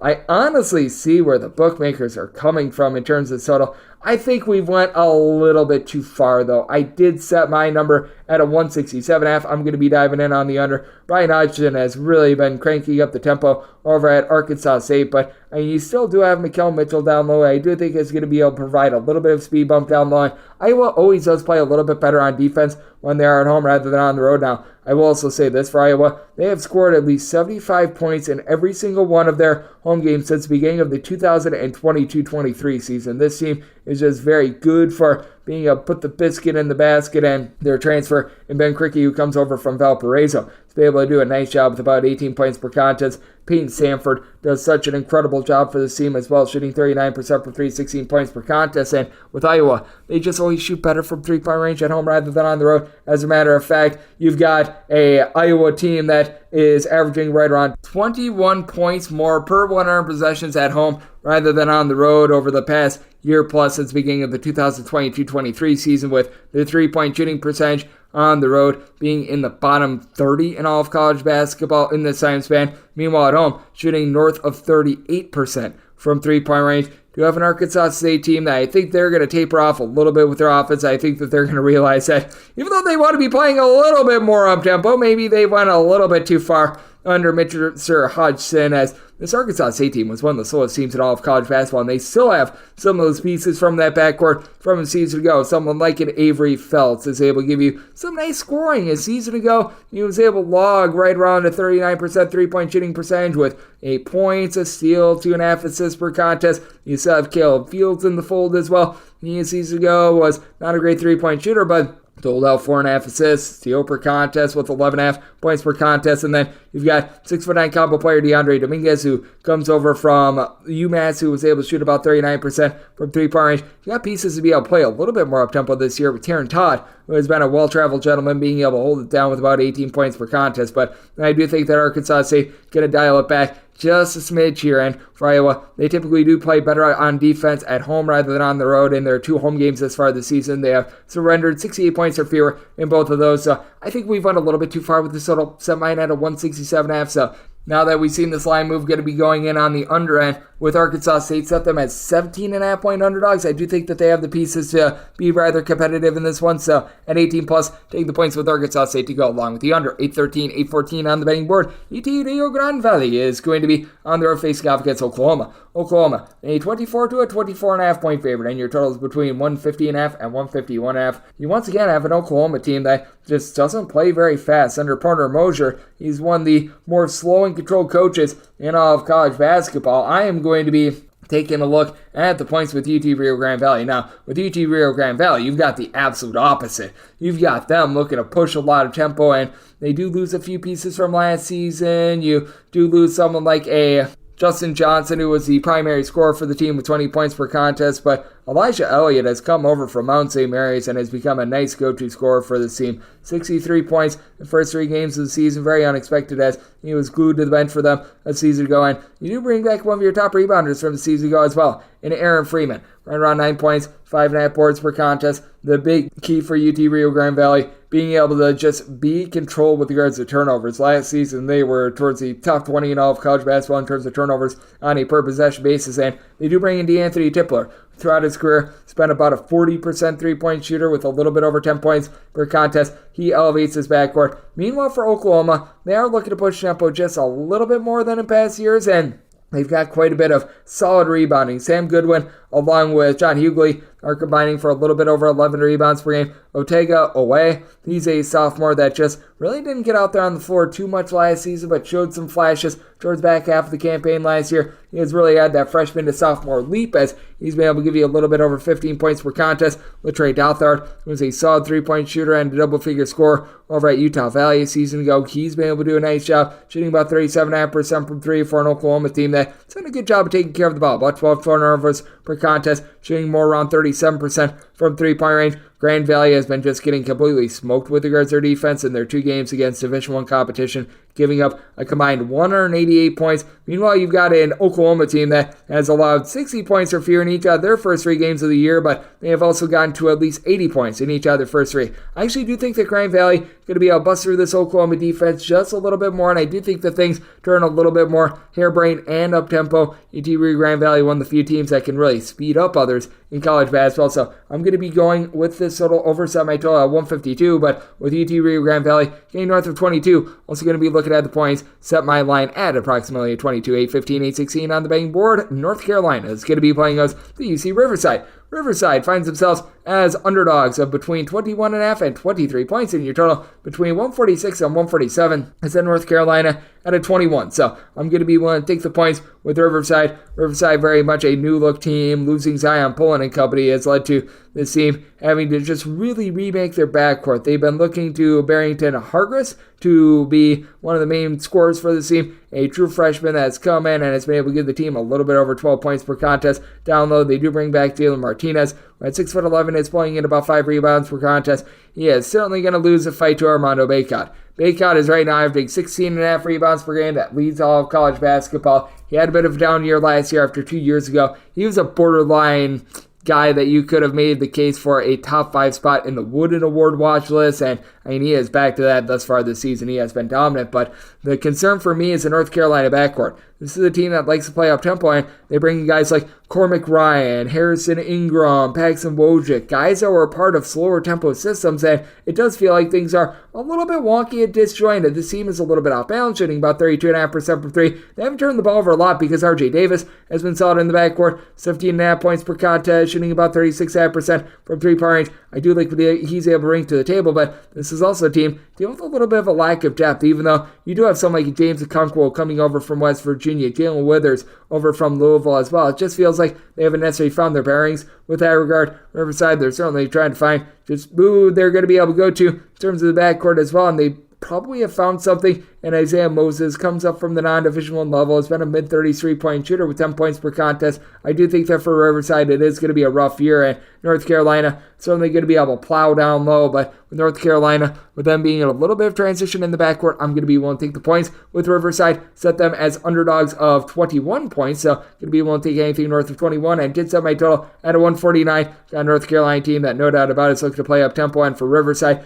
they have increased their tempo in recent years as well, so looking at the over and going to be taking the points with Riverside. 8-17, 8-18 on the betting board. Alabama is going to be playing us Mercer. Mercer is an underdog of 26 to 27 points. Your total is between 148.5 and 149. With Alabama, did set them as favorites of 26.5 points. Here between 26 and 27, and I am mostly seeing 26. I am going to be willing to lay the 26, not half a point more, but willing to go in on the 26. You do have a Alabama bunch that just looks completely restocked once again. Aaron Action, Estrada a season ago when he was over at Hofstra, was so versatile. 5 boards, 5 assists, north of 15 points per contest. Michelle Wrightsell, I don't know if he's necessarily the world's greatest fit with this Alabama team. He's going to see a fall from what he did at Fullerton a season ago, but Mark Sears, he in season number 2 at Alabama, has really become a nice primary scorer. Shooting 70% from 3, we should see that fall off just a little bit as Alabama overall this season is currently shooting north of 50% from 3-point range, and this is a team that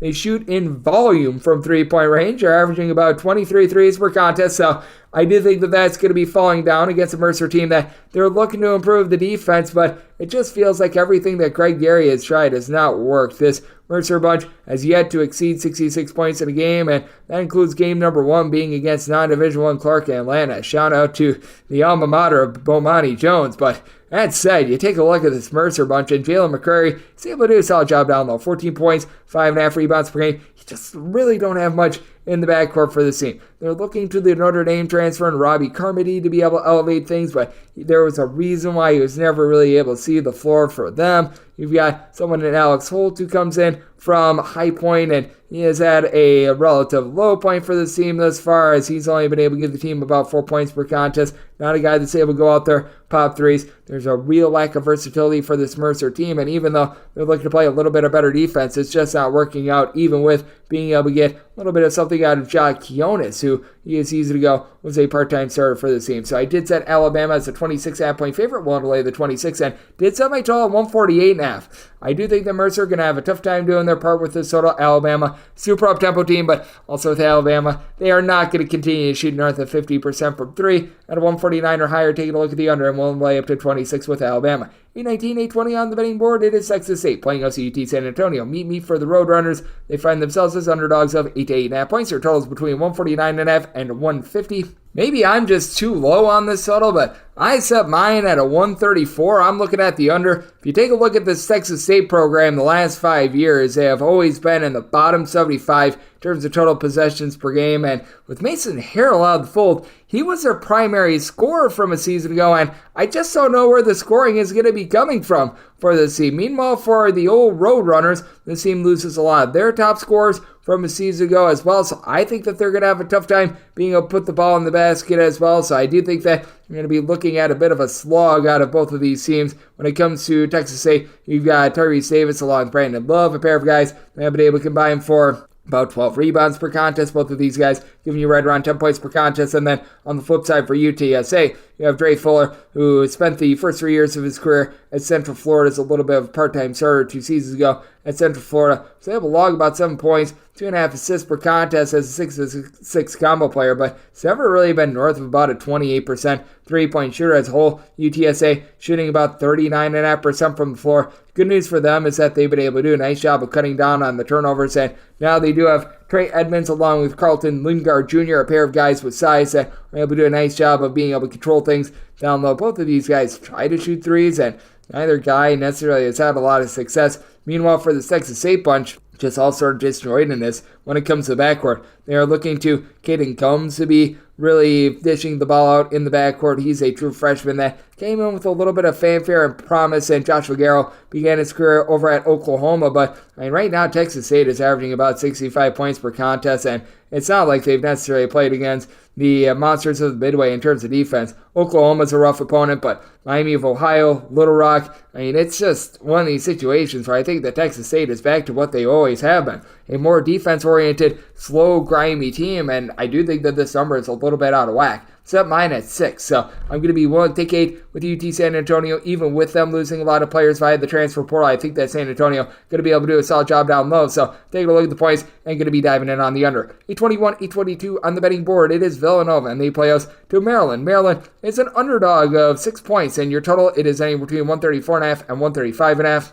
I said Villanova is a 5.5 point favorite. Being able to get 6 or more, I'm going to be willing to take those points with Maryland. Less than terrific start to the season for Maryland, to say the least. Losing to Davidson, losing to UAB, you want to be seeing the effort be a little bit better there, but that's it. I do take a look at this squad in Maryland, and I still do think that there's quite a bit of upside, especially with what they're able to do down low. You do bring back a pair of guys in Dante Scott along with Julian Reese that are both able to give you 6+ rebounds per contest. And then you've got the stat sheet sufferer himself in Jameer Young, who a season ago, he was just so good at being able to provide what was needed. 16 points, 4.5 boards, 3 assists, a little bit over a steal per contest. Maryland, a rough 3-point shooting team, but a very good defensive team. And for Villanova, with Justin Moore back out there on the floor, he's for 1, a primary scorer, and 2, just such a better defensive option than what they had towards the beginning part of the season last year. I do think that you need to toss away a lot of what we saw in the 2022-23 season, because this Villanova team is completely different on defense with them out there on the floor. And now they had someone in TJ Bamba who, throughout his career over at Washington State, was always a good 3-point shooter. A season ago, shot about 37% per distance, but darn near 16 points per contest. You've got good versatility with Eric Dixon, being able to give you 5+ boards, being able to give you 14+ points per game. A season ago, taking a little bit of a backseat to Tyler Burton, who he was the primary guy at Richmond last year with 18+ points per contest. Got Jordan Longino's back from injury. Akeem Hart actually comes in from Maryland, so you've got a lot more depth than a season ago with this Valparaiso team. But you've also had for Maryland guys like a Noah Batchelor, a former top 100 prospect, be able to step up. And I think the big key for Maryland, Deshaun Harris-Smith, a highly touted 5-star freshman. What is he going to be able to do moving forward, as he's had a little bit of a rough go of it to begin his career through 3 games, shooting 11% from 3. He's been able to generate about 2 steals per game, 11 points, 5 boards, but they need him to be able to give the team just a little bit of a shooting spark from the outside. I do think that this is going to be a more controlled, defense-oriented game. Both of these teams well outside the top 250 in terms of total possessions per game a season ago. And I do think that the stout Maryland defense could be able to help them hold in this game. So I did set Maryland as an underdog of 5.5 points. Well, and take 6+. Did set my total at 133.5. So going to be taking the under to go along with those points as we go to 823, 824 on the betting board. Oregon is going to be playing us to Tennessee State. Tennessee State is an underdog between 19.5 to 20 points in your total, and between 151.5 and 152. I can only set my number at 13.5. I'm going to be willing to take the points with Tennessee State. Tennessee State was able to come out with a statement win against Portland a few days ago, and you've right now got a little bit of question mark in regards to this Oregon roster. As for Oregon, they should be getting back to the full Jesse Zarzullo, who missed the team's last game, but N'Faly Dante's status is currently in question. Now, Nate Biddle, a 7-footer who's been able to give the team 15 points, 8.5 boards. He's been able to shoot it well from 3-point range in his first 2 games of the season. He provides a lot of versatility, but we saw how dominant Dante could be in the first game of the season, 21 rebounds against Georgia. But for Dante, even if he plays in this game, you just don't know how close to 100% he's going to be, because this guy just feels like is always hurt. Oregon brought in a really nice freshman class. They've got someone in KJ Evans who's able to give you some nice production. He's been able to give the team 6 boards per contest. Gary Oquendo comes in from Georgia as well, where he was a double-figure scorer, but not necessarily an efficient scorer. And for this Tennessee State bunch, E.J. Bellinger, who comes in from Belmont, he has been able to do a nice job holding it down low. And then you've got another Georgia transfer in Christian Brown, who has really become a nice go-to scorer for Tennessee State. He himself has always dealt with his career injury issues, but 12 points per contest on a little bit over 42% from three-point range 2 seasons ago. Marcus Fitzgerald Jr. last season shot in the high 30s from three-point range. Tennessee State as a whole shooting about 38.5% from distance. And the X factor for this team, bringing in Jason Thibodeau, who began his career at Florida, was a former top 150 recruit, 300-pound load of a man that I think is going to be able to hold his own down low against a Oregon team with quite a bit of size. So I just said Oregon as just a 13.5 point favorite. Being able to get between 19.5 and 20, going to be willing to take the points with Tennessee State. Tennessee State is a little bit more of an up-tempo team. Oregon, I think, is going to try to put the clamps down a little bit more on defense. They did give up 71 points in that first game against Georgia. I think that the whistle was really, really flying, and I do think that these whistles are going to taper off just a little bit. So, going to be taking a look at the under and taking a look at the points with Tennessee State. 825, 826 on the betting board. It is Eastern Washington playing against Stanford. Stanford at 11.5 to a 12.5 point underdog. Those between 161.5 and 162. I set my total at a 148.5. I'm going to be willing to go in on the under. Stanford, they have been cranking up their tempo a little bit more this year. I feel like this is a little bit too much of an adjustment, though. They went up against the Santa Clara team that throughout the years plays typically much, much more up-tempo, and a CSUN team that night number one, both of those teams, they were able to get north of 80, but CSUN, they were taken over by John Newman, the Cal State Bernardino coach, and he's really looking to instill very much an up-tempo style. Meanwhile, you've got an Eastern Washington team that they haven't held to 73 points or fewer in each of the first 3 games of the season, but I do think that they're going to be able to find their footing here. I'm going to be willing to take the points with Eastern Washington as I set my spread at a 10.5. Eastern Washington still has Darius Coward, who's been able to give you 15 points per contest this season after a season ago. Shot just under 40% from 3 as a 6'6", do-it-all sort of player. They bring in Jake Kyman, who began his career at UCLA, clearly just has never been able to live up to his billing as to what was expected of him when he was over at UCLA. But that said, someone who had 6'7" is able to let it fly from three-point range, is able to give you some versatility. And then Eric Strupp, who comes in from the Division II level from a season ago at 6'10", he's able to let it fly from 3, and that's big against a Stanford team that has some good versatility. Like, you're able to get some three-point shooting out of Andrei Stojakovic, the 5-star guy that is right around 6'6", 6'7", of the tutelage of Peja Stojakovic, his son. You've got also Spencer Jones, who at 6'7" last year, he shot right around about 38.5% from 3 with 14 points per contest. You lose Harrison Ingram in the offseason, but you retain someone like a Maximine Reynaud, who at 7'1" isn't a great three-point shooter, but is able to let it fly from 3, has been able to give the team 9.5 rebounds per game. But with Stanford, you have a lot of size, but it feels like you've got a lot of lazy size. A lot of these guys, they're really refusing to bang down low. You do have Jared Bynum, who he comes over from Providence and has been able to do a nice job doling out about 8 assists to 1.7 turnovers per contest. So he's been able to do a great job there. Actually, less than a turnover per contest, but for Stanford, I do think that the 8.7 turnovers per game, that is going to be going a little bit northward. You've got an Eastern Washington team that is okay being able to generate turnovers. It's not necessarily their forte, but I do think that they're going to force Stanford into some more, I guess you'd call it, less than advantageous shots, and I do think that for Eastern Washington, they're going to be able to match up on the glass. Losing Seal Venters in the offseason was rough for Eastern Washington, but plenty of scoring to be able to hold in with the Stanford team, in my opinion. I set my line at 10.5. Going to be willing to take 12 plus with Eastern Washington. They make my total 148.5. I think that Stanford's tempo could be backing off just a little bit, so going to be taking a look at the under to go along the points with Eastern Washington. 827, 828 on the betting board. It is Ole Miss, and they're going to be playing out to Sam Houston State. Sam Houston State between a 7.5 to an 8.5 point underdog. Total is 135.5 to 136.5.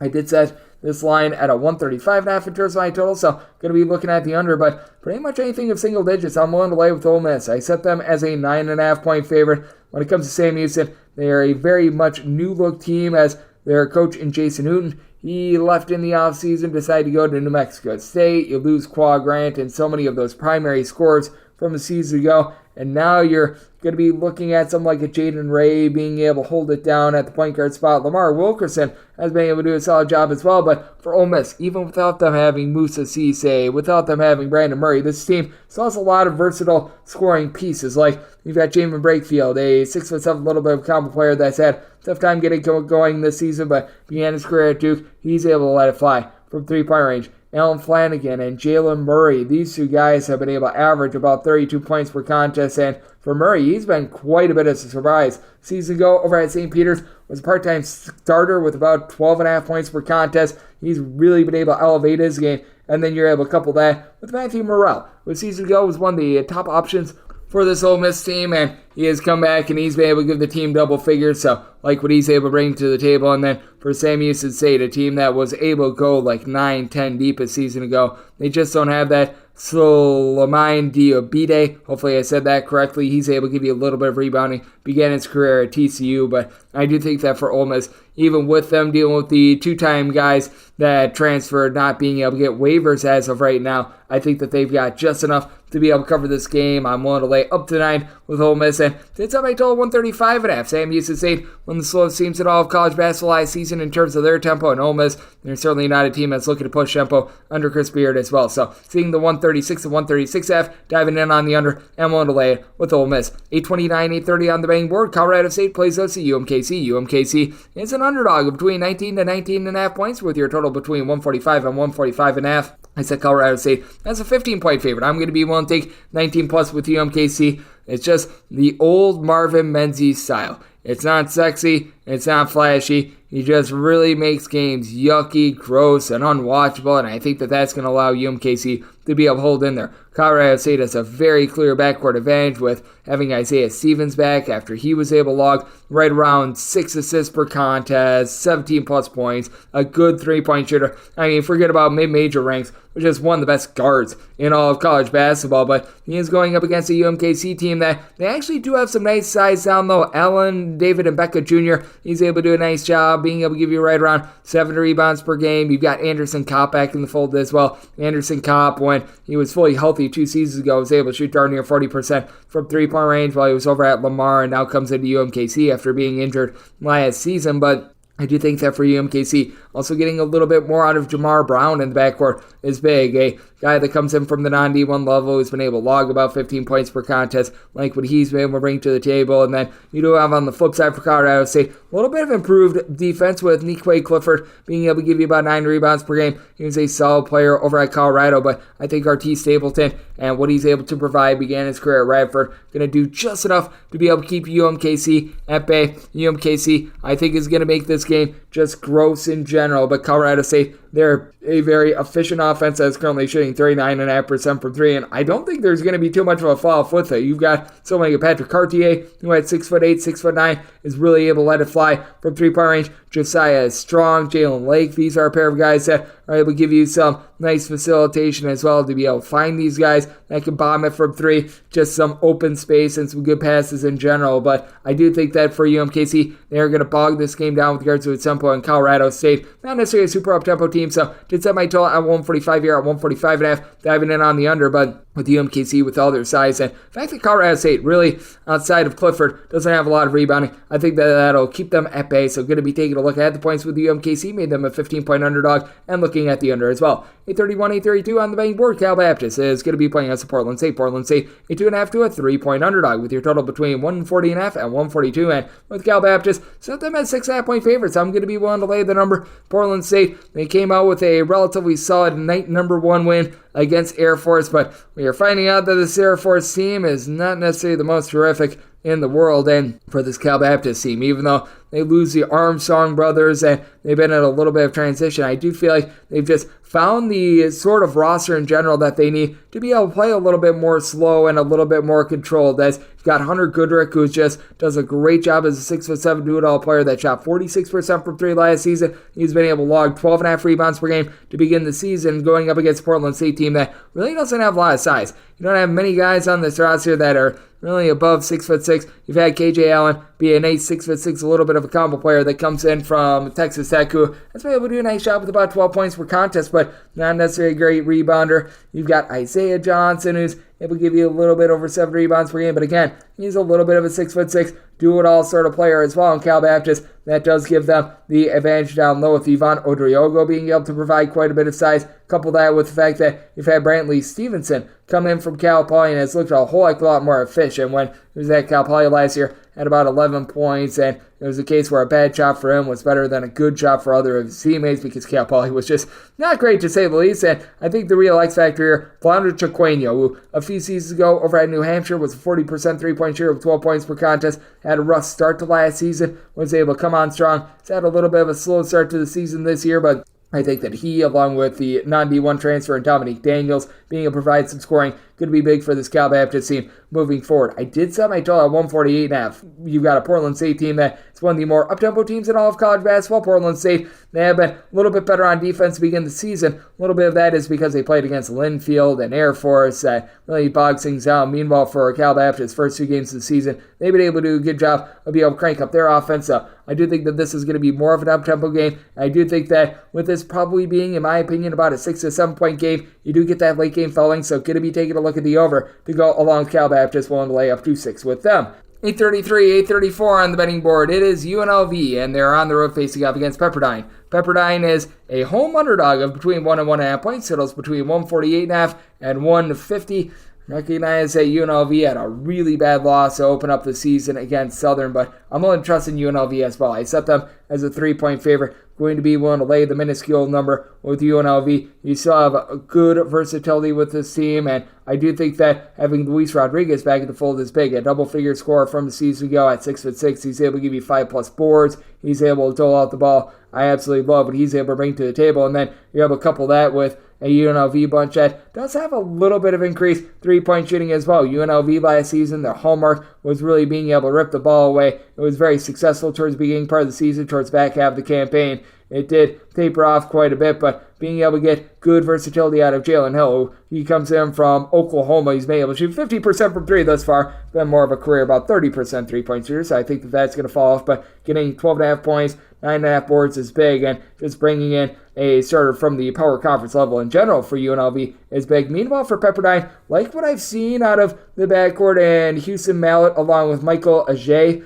with Ajay about 14 points, shooting 50% from 3, and Pepperdine is always a solid 3-point shooting team. They're right now shooting 39% from 3. I think that we should be seeing a little bit of a fall off, but the big key for this Pepperdine team is that you've got a versatile player in Javon Porter that is of relation of Michael Porter, who plays over at the Denver Nuggets. He has yet to play this year, and until further notice, you have to assume that he is going to be out of the fold. Now, Ethan Anderson, he doled out 4 assists per contest as a true freshman over at USC, and he's been able to give this team a little bit of nice facilitation. He's logging about 9 points per contest, career about 36% three-point shooter, so I like what he's able to do in terms of the backcourt, but you really don't have a lot of size down low. Ajay has been able to give you 11 rebounds per game, but he doesn't quite compare to what you're able to get out of someone like a Jalen Hill. You've got Isaiah Cottrell, who stands right around 6'10", 6'11". He's able to do a good job of being able to pound the boards as well. And then Caleb Boone was missing towards the beginning part of the season. He's now back out there for this team as well, and then you're able to combine that with a guy in Justin Webster, who began his career over at Hawaii last season, shot 46% from three-point range. I do think that UNLV going to be able to take it to a Pepperdine team that has been playing a little bit more defense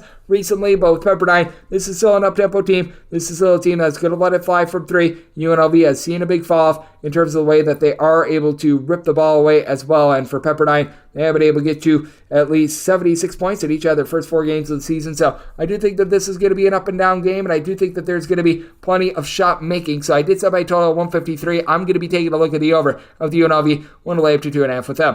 835, 836 on the betting board. It is Belmont, and they are going to be on the road facing off against Arizona. Arizona is a favorite of between 23 and 23.5 points. Your total is between 169.5 and 170.5, and I was willing to set a high total. I set mine at a 166.5, but now that we are touching 170, I think we have gone too far now. We have seen the might of Arizona. Like in that game against Southern, they were winning by only 3 or 4 points with 3 minutes remaining in the first half, and then they won that game by north of 30. This team is just an absolute machine when it comes to being able to put it in there, but at the same time, I just think you might run out of possessions even with how fast Arizona plays to be able to get this total over. You've got Umar Ballo, who does a very solid job down low. He's able to give you a block, 6+ rebounds per contest, but you also have improved defense as well in Keshad Johnson, who he's been able to do a nice job of being able to have his conditioning, be able to play up-tempo with this Arizona team that is looking to run it and gun it. You've had Mr. Boswell in season number 2 look really good. Kellen Boswell well. He's been able to do a nice job of taking those strides forward. Last year shot 39% from three, but has really become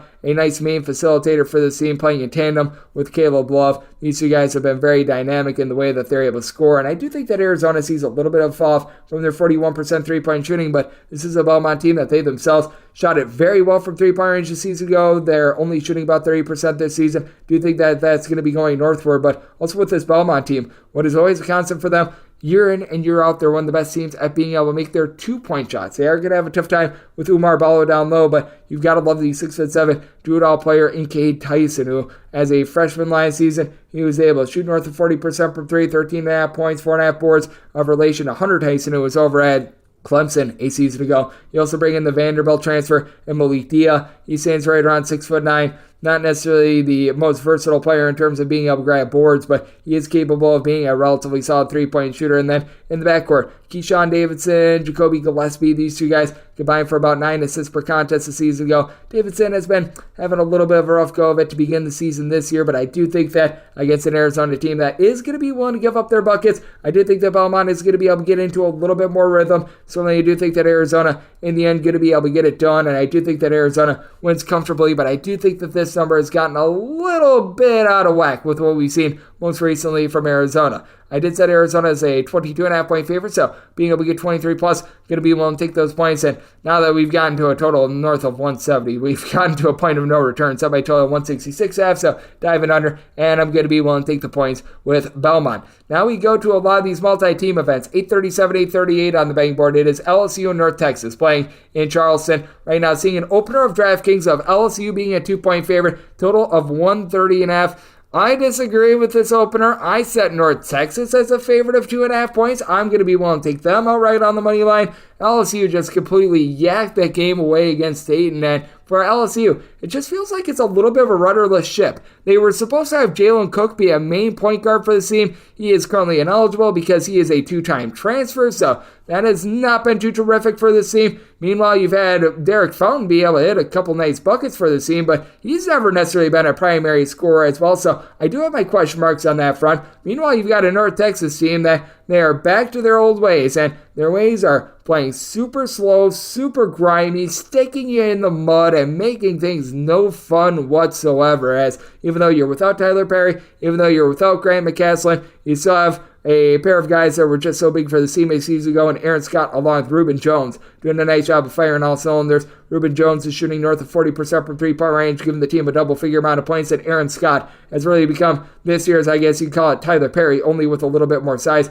He is shooting north of 50% from three-point range. He's been able to log north of 18 points per contest. He's able to give you 5+ rebounds, more than a block per game. I absolutely love his overall game, and then this team really does a good job of holding it down low with Mule Sissoko, who in the last 3 games of the NIT a season ago was able to log a combined 30 rebounds in those games. You saw what North Texas was able to do to St. John's and just turn that game ugly. And for LSU, you do have Will Baker as a 7-footer that's capable of shooting threes, but you never know when he's going to try to do too much. We saw that with the turnovers in that game against Dayton yesterday as well. For LSU, this team does have someone in Jordan Wright who's able to give you a double-figure amount of points as well, and Carlos Stewart is able to shoot it well from 3, but he's not necessarily a primary facilitator, and that is really the issue that you've got for LSU. Trey Hannibal has had to become that main facilitator, and I think that with North Texas, they're going to do a good job of pressuring him, making him be able to trust in his guys to do something else, and I don't think that that's going to be the case. I think that North Texas slows this game down once again, set my total at 124.5, diving in on the under. I feel like North Texas should be the favorite, taking them outright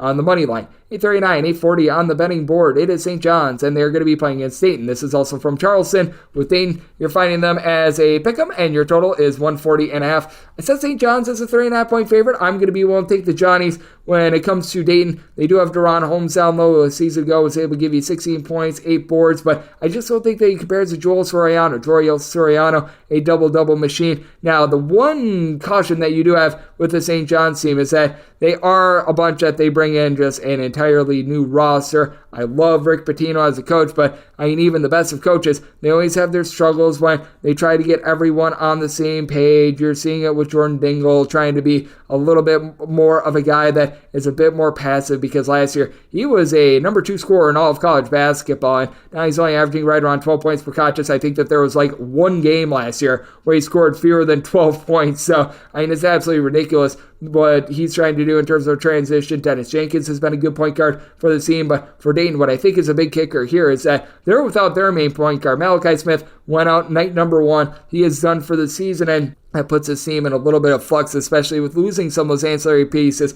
like an R.J. Blakeney, like a Mustafa Amzil as well. So that does put this team behind the 8 ball. You're looking at Kobe Brea, you're looking at Kobe Elvis to be able to take over the offense, and I just don't think that these guys are able to do so. They play very well off the ball. They're not necessarily main facilitators, and I think that that's going to allow St. John's to be able to get it done. I do think that as a result as well, Dayton is going to continue to play very slowly. I set my total at 137.5. St. John's, we saw them give up a bunch of points to Michigan, but I think that spoke a little bit more to how good Michigan is with regards to their offense, rather than how bad St. John's is with regards to their defense. And on a back-to-back, got to expect some tired legs. So going to be taking a look at the total under, and with St. John's, made them the favorite as well. Now, 841, 842, and 843, 844, these are mystery games. So I do need to project forward here. It's going to be Towson who's going to be in this one, facing off against a loser of Wake Forest versus Utah. So there is no numbers up on this game as of right now, but I'm sort of thinking that we will get Wake Forest here, and if you do get Wake Forest versus Towson,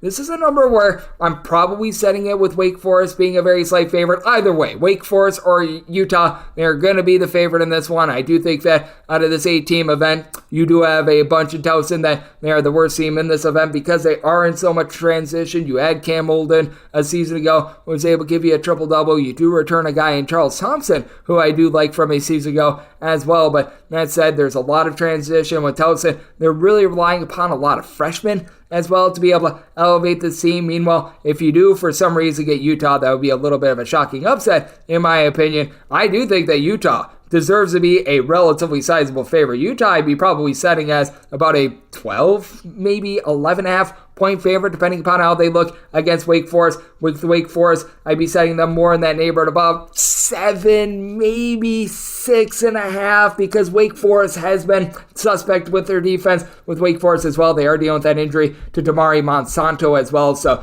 that is something that I am taking note of. And for Wake Forest, certainly a team that's able to put the ball in the basket. They are featuring Cameron Hildreth, who going into the day yesterday, he was able to give the team north of 20 points per contest, giving you a few boards, doing a good job of being able to dole out the ball. So this is a little bit TBD, but I mean, in terms of a total in Towson versus Wake Forest, I'd be probably setting that one in the neighborhood of about a 142, low to mid 140s against Utah, more like the high 130s. And with Towson, I think that they'd be about 11 to a 12-point underdog against Utah. Against Wake Forest, more in that realm of about 6.5 is what I'm settling on there. And then for Houston, they're going to be facing off against the winner of that Utah versus Wake Forest game. And if it's Wake Forest, Houston is going to be a double-figure favorite. Houston, they were a north of 20-point favorite against Towson. We saw them completely run them out of the building. They completely controlled that game. And what I think would be really interesting is a total if they play against Wake Forest, because Wake Forest is not playing a lick of defense. Houston is arguably the strongest defense in all of college basketball.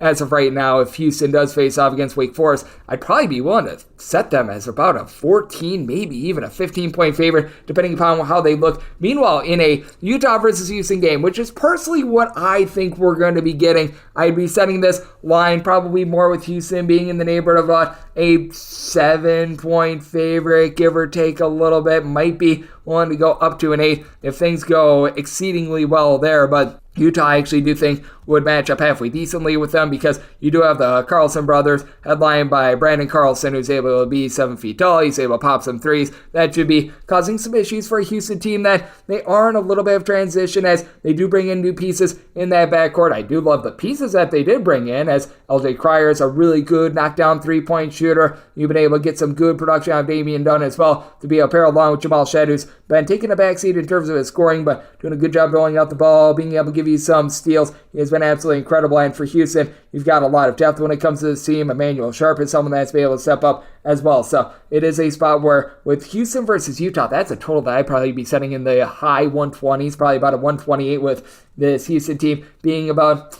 7-point favorites, somewhere in that neighborhood. Meanwhile, against Wake Forest, Houston, they should probably be at least a 13-point favorite, and that would be a total that would be setting more in the mid to high 130s. So, unfortunately, a little bit wishy-washy there. I will have that in the morning at gunit_81 on Twitter/X. And if you notice in the show notes, whether you're listening on Apple Podcasts, Google Play, what have you, we've got the VSiN link to my spreadsheet as well. I update these live as these go down as well, so you'll know in the AM what we specifically get there.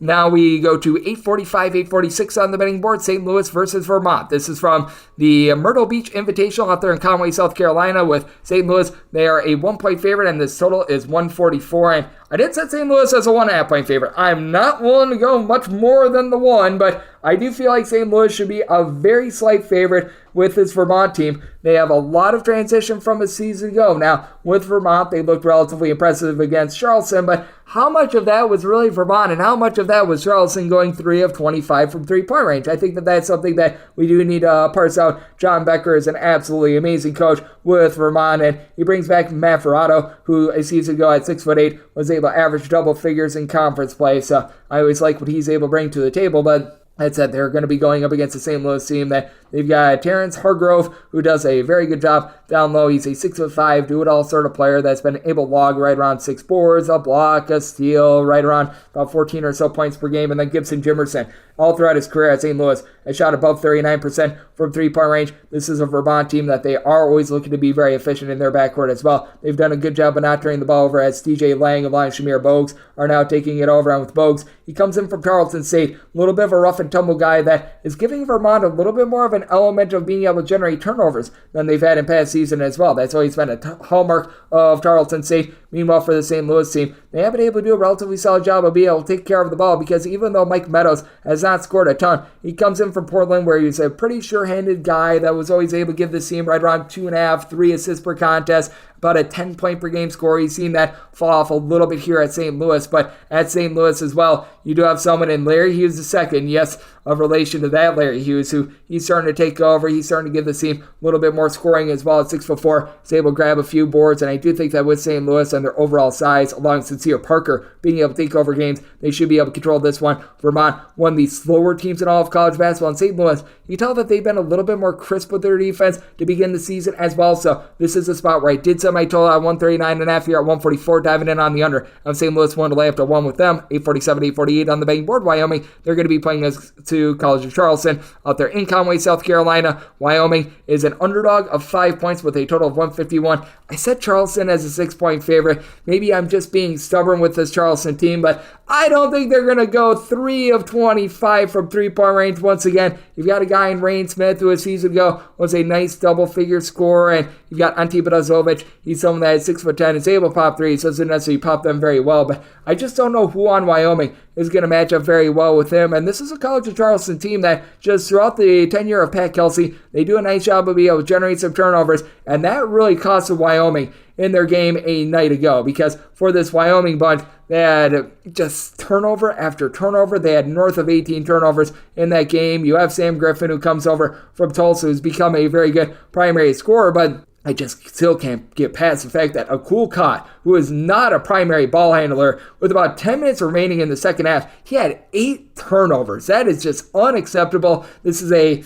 Wyoming team that's relying a lot on junior college transfers, guys from the non-Division I level. You do have a nice three-point shooter coming back from last season, and Brandon Wetzel was able to shoot about 40% from three-point range. He's been able to give the team a little bit more in terms of the rebound aspect as well, but for Wyoming, lots of question marks there. Meanwhile, for Charleston, you still have a very deep team that brings in someone in C.J. Fulton from the Patriot League that I really like. He was able to give Lafayette about 10 points, 5 boards, 5 assists per game a season ago. Frankie Policelli, he needs to pick it up in terms of the scoring after at Stony Brook last year. He was able to log about 13.5 points per contest, but at 6'9", he's able to pop some threes. He's able to do a good job on the glass. I think that this is a good get-right spot here for the Charleston bunch. I'm willing to lay up to 5.5 with them. I did set my total at 144. Charleston, they do look to play up-tempo, but at the same time, I do think that this is also going to be a squad that is going to be able to hold it down on defense. They were a top 40 team in terms of points allowed on a per-possession basis a season ago. So, going to be taking a look at the under, and I'm going to be willing to lay it with Charleston. Now, we do have to speculate a little bit on this one as well, unfortunately, as I have to do this in a little bit in advance. So, we've got a bit of a TBD situation, but if I'm reading the board correctly, we should have for 849, 850 on the betting board, Coastal Carolina taking on Furman, and this is a spot where we've got absolutely no numbers up on this game, but that said, I'd be setting Coastal Carolina as an 8.5 point underdog and pretty much a true home game for them with a total of 148.5, so 148 or less, looking at the over 149 or higher to the under end. With Coastal Carolina, we'll take 9 or more with them. With Furman, we'll to lay 8 or less with them. With Furman, we saw the defense be very much lax for them yesterday. They're a team that is in quite a bit of transition, but I do think that they are going to be able to get the ball rolling a little bit more moving forward. You do have a Furman team that has a few pieces back from a season ago, like J.P. Peaks, who was able to be a nice facilitator for the team as a nice three-point shooter. I do think that you need to get Garrett Hine involved a little bit more as well. He's someone that at 6'9" is able to do a nice job of being able to pop threes. He's been a little bit of afterthought to begin the season, and the biggest key for Furman just being able to get a little bit more out of Carter Witt as well, because Carter Witt, he's a former top 200 recruit who actually had a few games at the point guard spot when he was at Wake Forest a few seasons ago, so he's a big key for the team. Meanwhile, the key for Coastal Carolina, Kevin Easley, as he's come back after he was injured darn near all of last year, began his career at TCU, Duquesne, and he's been able to supply the team with about 18 to 19 points per contest. He's been able to give the team a little bit more defense as well. Wasn't necessarily a great defense against Wichita State, but we've got some rebounding with Gianca Ojiako, who's been able to give this team a double-figure amount of rebounds coming in from George Mason. Then you're able to couple that with Henry Abram. He had a little bit of a pedestrian game on Thursday against Wichita State, but all in all, I do like these pieces for Coastal Carolina to be able to hold within single digits. I think that this is going to be a similar game to what we saw a night ago against Wichita State, so I do think that for Furman, if they are laying 8 or less, they've got a little bit of value, and they're a team that's also based out there in the South Carolina area, so they'll have some fan support as well, so we'll lay 8 or less with Furman, 9 or more taking the points with Coastal Carolina, and then 148 or less looking at the over 149 or higher to the under, and then 851, 852 on the betting board. It is Liberty playing against Wichita State. No numbers up on this game, but I made Liberty a 5-point favorite with a total of 131. Both of these teams just perennially are a little bit slower. With Wichita State, I do expect them to be a little bit more up-tempo this year under Paul Mills, but this Wichita State defense, they did lay a little bit of an egg yesterday, despite the fact that they were able to get the win, but I do think that they're going to be probably looking to dial things a little bit more back after what we saw against Coastal Carolina yesterday with Wichita State. They do have a nice go-to scorer that I like in Kobe Rogers, who was a great defender when he was out there in the Metro Atlantic a few seasons ago. He was able to really go off yesterday with 15 points, and then you were able to get a lot more production now this season out of Xavier Bell. It was quite a bit of an afterthought coming over from Drexel a season ago, but he's been able to find that production they had 2 seasons ago. Quinn Ballard, he's able to give you a nice double-figure amount of rebounds per game from time to time as well. Comes over from Florida State, but for Liberty, just a great system in general. You've got someone in Kyle Rode who's right around 6'7", that's able to dole out the ball, is able to give you some rebounds. Silo Robinson is able to give you a few boards, and just everyone out there on the floor for Liberty is able to pop threes. Even with Darius McGee out of the fold, this is still a team that is able to hold it together. The defense wasn't necessarily the best against Furman, but I do think that against Wichita State, this is going to be a slow, drag them out, grinder game. So 130.5 or less, looking at the over 131.5 or higher, taking a look at the under end with Liberty, one to lay up to 4.5 with them, 5.5 or more, taking the points with Wichita State. 853, 854 on the betting board. We now head out to the Paradise Jam out there in St. Thomas, as you've got Norfolk State and Fordham doing battle. Fordham between a 5-point favorite, total lying between 135.5 and 136.5, and with Fordham, I did set them as a favorite of 3.5 points, so here at a 4 to a 5, I'm going to be willing to take the points with Norfolk State. Norfolk State has always been a relatively solid team with regards to their shooting out there in the MEAC, and this is a team that, when they were making the NCAA tournament a few seasons ago, they were typically a top 50 team in terms of points allowed on a per possession basis, going up against a Fordham team that they do still have Abdul Simbilia, who down low is able to give you about 7 to 8 rebounds per game. He should be able to win that battle, but for Norfolk State, bringing in Jabari Thomas is absolutely huge. He was a starter over at UNC Wilmington a season ago where he had 7 points, mid-30s three-point shooter, but a very good on-ball defender for a Wilmington team that was slow and in control. Meanwhile, for Fordham, they're looking to Jasaf Metter, who was over at UT San Antonio a season ago, to be able to hold it down in the backcourt for them, as he's been able to, thus far, deliver 34 points in the first 2 games of the season. A season ago at UTSA, was a great three-point shooter, but was able to supply in the neighborhood about 13.5 points per game, so I do like what he's able to bring to the table. And then when it comes to this Norfolk State team, team. They were able to bring in a wily veteran, Alan Bertrand, who's been playing college basketball for seemingly an eon, was a starter at Rider, but really couldn't find his footing, but his career about 35% three-point shooter, and if you're able to get a little bit more rebounding along Jelani Darden, who is a little bit of a junior college transfer, who began his career at Longwood, has been able to give the team 7.5 rebounds per game to begin the campaign. I do think that that's going to be big for them moving forward, as Norfolk State, all sorts of scoring on the team, and for Fordham, they're in a little bit of transition with regards to backcourt. So,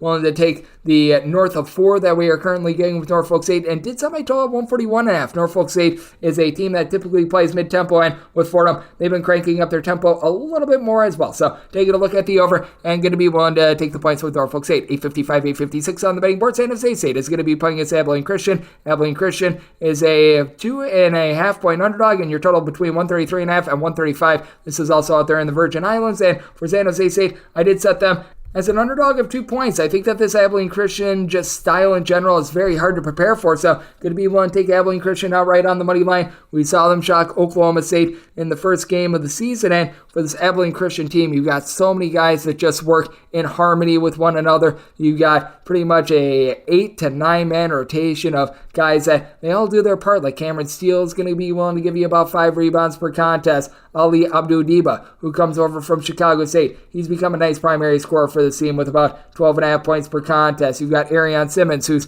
able to give you like 5 boards, 2.5 assists, 10 points per contest. Just nice stat sheet suffers in general. And for San Jose State, they're dealing with the injury to Robert Viola. He was really the top returning rebounder for the team from a season ago. Tibet Gronera along Trey Anderson are a pair of guys that stand right around 6'7". They're able to pop threes, but San Jose State, 15 turnovers per contest, shooting just 29% from three-point range. They've been a little bit gross on offense, but able to get a little bit more production out of Myron Ami Jr., who 2 seasons ago, he was able to be a relatively solid producer off the bench with 9.5 points per contest, shot 37% from 3. Was a bit of an afterthought a season ago, but with San Jose State being quite banged up as of right now, not having as much down low as maybe they were expecting, and also not getting a ton out of Ricky Mitchell Jr., who they were expecting to be able to step up as a true freshman and just has not been able to deliver those minutes. I like the camaraderie and the well-roundedness of this Abilene Christian team, and then you do have a San Jose State team. It's one of the slowest teams in all of college basketball in terms of possessions per game. So, set Abilene Christian as a 2-point favorite, taking them outright on the money line. Semi total 134, so here at a 135. This actually opened at a 136.5. Diving in on the under to go along with that Abilene Christian money line. 857, 858 on the betting board. Penn State playing against Hampton out there in the Virgin Islands. Hampton, a 12.5 to 13.5 point underdog. Your total between 155.5 and 156. Set Kent State as a 16.5 point favorite. Going to be willing to lay the number. Kent State, they don't necessarily have quite as many guys that are able to get the ball away and are able to generate steals from a season ago because they had Sincere Carey, who was such a good point guard. But that said, you still have a really good, well-rounded team in general that I think is really going to be taking it to a Hampton team that they lose their primary facilitator from a season ago in Russell Dean. It is a Hampton bunch that they've looked to the transfer portal to bring in a few guys. Jordan Nesbitt is a nice double-figure scorer that began his career at Memphis, and I like what Kyrie Smallin is able to do down low. 18.5 points, 9.5 rebounds per game, but he's going to have to go up against Chris Payton, who was really able to take off towards back half of the season last year, began his career at Pittsburgh, and has really had a nice start to the season with 15 points, 10 boards, a little bit over a block per contest, and you still have some really nice shooters on this Kent State team. Right now, Giovanni Santiago is shooting 7.7% from three-point range. Season ago, shot 38% from 3. That'll be increasing. Jared Sullinger is someone that's able to shoot 40% from three-point range. Silveron Hornbeek is able to hold things out down low, and for Hampton, it's the same issue that you've had with them last few seasons. Depth. You've got like 4 or 5 guys that are relatively reliable, are able to give you a little bit of production. They might be up to 6 this season because you've been able to get a little bit more out of Dan Bannister Jr., who a season ago he was only able to give the team about 5.5 points per contest, but emerged as a little bit of a 3-point shooter towards the back half of the season. They also have Tedrick Wilcox, who comes over from St. Francis of Brooklyn, who was a nice double-figure scorer for them a season ago, but Penn State season ago was one of the best teams at being able to take the ball away. Hampton feels like they're in flux at that point guard spot, and I do think that Kent State going to be able to take advantage there. I did set Kent State as a result as a 16.5 point favorite. I'm going to be willing to lay the number. Did set my total 148.5. Kent State is rather up tempo, but last year was a top 30 team in terms of points allowed on a per possession basis. So diving in on the under and diving in on Kent State laying the points. 859, 860 on the betting board. Florida Gulf Coast is going to be playing against Missouri State out there in the Virgin Islands for Dunk City. They're between a pick 'em to a 1.5 point favorite. totals between 140.5 and 141.5. I made Florida Gulf Coast a 2-point favorite, so seeing them between a pick'em to a 1.5 point favorite, I am going to be willing to lay this number with Florida Gulf Coast. They've been dealing with a few ailments to begin the season. I know that Isaiah Thompson has been in and out of the fold. That's been the most main one of them, but Zach Anderson has been able to do a good job. He's been able to give the team right around 7 or so rebounds per game. He's got a little bit of versatility and is able to pop threes. Meanwhile, on the flip side, we got a Missouri State team that they do a nice job of making things slow, grimy, under control, but Jonathan Mogbo leaving in the offseason, I think that hurt the defense just a skoge. You've got Olsen Mason, who he began his career over at Oklahoma. He's been able to give the team 43 points in the first 2 games of the season. Then you got Chance Moore, who's able to give you more. He's been able to log 24 points in the first 2 games of the season. Then Donovan Clay, just Mr. Do-It-All, is able to help out Matthew Lee with regards to ball handling duties, giving out a few assists, 9.5 points, 7.5 boards, but it is a Missouri State team that they leave a lot to be desired at the free throw line. Last year, they were a bottom 30 team in terms of free throw shooting percentage. They're back to shooting right around about 63 to 64% this season, and with all the shooters that you've got on Florida Gulf Coast, like Chase Johnson, who last year was able to bury north of 35% of his threes, having Keyshawn Kellman come over from Princeton, who's able to give you 5+ boards per contest, Andre Weir a season ago, 6 boards, 9 points per game. I do think that with Florida Gulf Coast, they should be able to win from within, and I do think that with the suspect shooting of this Missouri State team, Florida Gulf Coast able to pull it out in what I think is going to be a low-scoring slog of a game. Florida Gulf Coast, not an up-tempo team themselves, so semi-total 134, diving in on the under. I'm willing to lay up to 1.5 with Florida Gulf Coast. 861, 862 on the betting board. It is VMI playing against South Dakota. This is going to be from Glendale, Arizona. South Dakota finds themselves as 5-point favorites. Your totals between 154 and 155. So I said South Dakota is 3.5-point favorites. I'm going to be willing to take the 5 with VMI. VMI was a just awful defense last year. They were in the bottom 5 in the country in terms of points allowed on a per possession basis, and they had a little bit of roster turnover that I don't think was the world's worst thing for the team. And you've got a South Dakota team that they're in all sorts of transition as well. They too were a bottom 50 team in terms of points allowed on a per possession basis. Now they bring in Lahat Thione. He was beginning his career over at Utah along with Central Florida. He's a guy that at 6'8" is able to give you some good rebounding, and VMI can have a tough time with him, but I like the overall versatility of Tashad Jackson for VMI. He's at right around 6'6", able to give the team right around about 10.5 rebounds per game thus far this season. Last year was more around 7.5 boards, a steal, and did shoot 37% from 3-point range. I think that South Dakota going to have a little bit of a tough time with them with this VMI team. They're finding a little bit more of a main facilitator and Brandon Watkins, who's been able to give the team 3 assists per contest after he was a little bit more of a reserve a season ago. And for South Dakota, really other than Paul Bruns, you lost pretty much 4 of your top 6 scorers from the season ago, and they're really looking to Boston Holt to be able to hold it down in the backcourt. He comes over after spending the first 2 years of his career at Utah, really being glued to their bench. So it is a spot where this number, I'm going to be willing to take the points with VMI, set them as a 3.5-point underdog, and I think we went too high with this total. Both of these teams are suspect with regards to their offense. Both of these teams are brutal with regards to their defense, but neither of these teams really play with a lot of tempo, and they're in an unfamiliar surrounding. So semi-total 145.5, diving in on the under, and going to be willing to take the points with VMI. 863, 864 on the betting board. IPFW Fort Wayne is going to be playing against Northern Arizona. Northern Arizona, 1.5 to 2.5-point underdogs. So your total is between 149 and 149.5. This is another game from the great state of Arizona. And I did set Fort Wayne as a 5.5-point favorite. This is pretty much a pseudo home game for Northern Arizona. It's based out there in Flagstaff, but for Northern Arizona, there's just nothing that they have shown that warrants them even being close to pick them in this game, because with Northern Arizona, they're right now dealing with an injury to Carson Tout, who was really their top rebounder from a season ago, was able to log about 9 points, 8 boards, was able to dole out the ball. So Liam Lloyd has had to do it all to begin the season. At 6'5", was a season ago a starter that logged 6 points per contest, shot about 30% from 3-point range, but with Tout being out of the fold, you really don't have a lot of rebounding. Lloyd is right now leading the team in every major category. You do bring in the Pepperdine transfer, Kitson Brasham, who's a guy that stands right around 6'10", and is able to give the team about 5 boards per contest. And then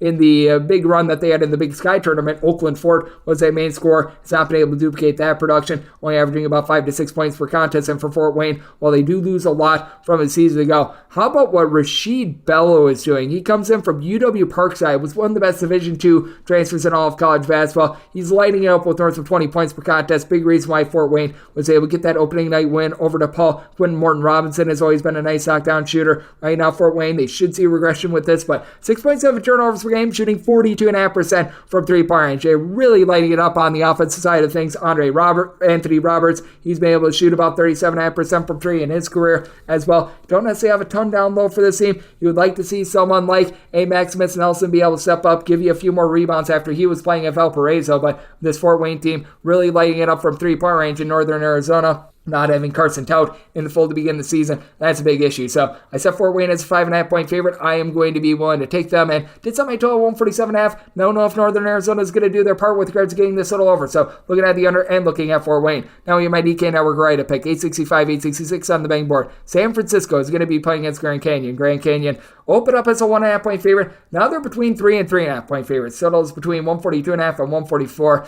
My right to pick is typically involving the spread or the total, so I'm going to be taking the points with San Francisco, but I tell you personally, I made San Francisco the favorite. I'm going to be taking them outright on the money line. I fully recognize that San Francisco comes in with a loss, but I know it was a quality 5-point road loss against Boise State, and it's a San Francisco team that is much improved on the glass. They bring in Mongolian Mike, the 6'8" combo player that comes in from Dayton, along Jonathan Mogbo, a 6'8" gentleman that was playing over at Missouri State a season ago. These two guys have been able to do a good job of being able to log 5+ rebounds per contest for a San Francisco team that, as a whole, right now, they're in the top 35 in regards to rebound rate. With San Francisco, their biggest issue has always been taking care of the ball. Last season, they were about 286th in terms of turnovers on a per possession basis, 340th entering into Thursday, but the good news for them, they face off against a Grand Canyon team that last year 343rd in terms of turnovers forced on a per possession basis. That should bode well for this team. You've got a Grand Canyon team that has been quite good from three-point range over the last few seasons. Rayshawn Harrison last year was able to log about 17, 18 points per contest after he had a rough first few games of the season, was really able to get it to click, but I do think that they're going to have a tough time defending a San Francisco team that has all sorts of weapons of their own. You've got Mongolian Mike, who at 6'8" is able to give you 5 assists per contest. You've also got Marcus Williams, who seems to have taken the stride forward that he needed after he was so good as a freshman at Wyoming with 15 points per contest, was a little bit mediocre the last few seasons, but he's back up to about 11 points, shooting in the mid-30s from three-point range as well. And for Grand Canyon, you do have to like the fact that Tyon Grant Foster, back in the fold, he was a number 1 junior college transfer that was actually at Kansas a few seasons ago, just was riddled by injuries the last few seasons. He's been averaging about 20.5 points per contest, but I think that San Francisco going to be able to hold their own down low with Florida kickoff Markovsky, who is a 7-footer that comes in from the Ukraine. You've also got a gentleman from SMU, and Stefan Torvik, who is right around 6'8". He shot in the high 30s from three-point range the last few seasons, and he's a very good elevator as well. And for San Francisco, right now they're doing a great job cleaning up the glass, ranking in the top 30 in all of college basketball in terms of defensive rebound rate. That's the amount of rebounds that you get on opponents' misses to not allow a second chance opportunity. I think that that's going to push them to victory. I set San Francisco as a 5-point favorite. I personally am going to take them outright on the money line. My DK Network right to pick officially is going to be taking the points, but I like it either way. And I did set my total at a 143 as well. Grand Canyon, traditionally one of the slower teams in all of college basketball. Now that we're getting up to a 144 with this total, going to be diving under. And my write-up, that is on the Dons of San Francisco. 867, 868 on the betting board. South Carolina and DePaul do battle from Arizona, with South Carolina. They're between a 6 to a 6.5 point favorite in your total. As they're between 140.5 and 142. And with the South Carolina bunch, could only make them a 5-point favorite. I'm going to be willing to take the points with DePaul. Now for DePaul, it has been a very brutal start to the season. You lose to Fort Wayne, you lose to Long Beach State, and it's not necessarily a terrific start to the season. But that said, with this DePaul team, you still do have a little bit of ability out there in the backcourt. I do think that with just getting more pieces in general, as they have begun the season very, very much banged up, that they are going to be able to find their footing a little bit more. And they go up against the South Carolina team that they were able to pull off a nice shocker against Virginia Tech to begin the season, but do have my question marks with his backcourt. Got Talon Cooper is right now averaging 5.7 assists to 0.3 turnovers per game. We should see a little bit of regression there. Michi Johnson, that has allowed him to play play a little bit more off the ball, give the team a double-figure amount of points. But Jaden Emily, I've actually been very impressed by what he's been able to do for this ball team. He's been able to give you right around 3.5 assists per contest as a 6'7" sophomore. He's a little bit of a hard guard. You've got BJ Mack on the flip side for South Carolina. So able to do a good job of being able to haul in their rebounds. But I do think that Jeremiah Oden, who comes in from Wyoming, he last year at Wyoming was logging right around 9.5 points per contest, shot in the mid-30s from three-point range. Should be able to match up with his versatility as well. And then DePaul, they've got the former South Carolina Gamecock and Chico Carter, who last season shot 47.5% from three. We've seen regression. He's shooting about 27% from three. I don't think he'll duplicate 47% three-point shooting, but I think he's going to be a high 30s guy. And then Deshaun Nelson, who had 6'8" seasons ago, was able to log 10 points, 6 boards. So that should be able to keep this ball team at bay against the South Carolina team that they actually do have a little bit of top-flight talent. They just don't have anything after their starting five. And with DePaul, they've got a little bit more depth with some of these injured pieces coming back in the fold. So going to be one to take the points with DePaul, set them as a 5-point underdog. Did make my total at 143 as well. DePaul has been pretty ghastly with their defense the last few seasons. South Carolina is a slow team, but they were also a bottom 100 team in terms of points allowed on a per possession basis a season ago as well. So going to be taking a look at the over and taking a look at the points with DePaul. 869, 870 on the betting board. Miami and Georgia do battle from the Bahamas, as Georgia is a 6.5 point underdog. Totals between 155.5 and 156. And with Georgia, I did set them as an underdog of 7.5 points. I'm going to be one to lay it with Miami. With Georgia, just been very suspect with regards to some of their outside shooting. They bring in Noah Thomason. He was a very good producer over at Niagara with 19.5 points per contest, but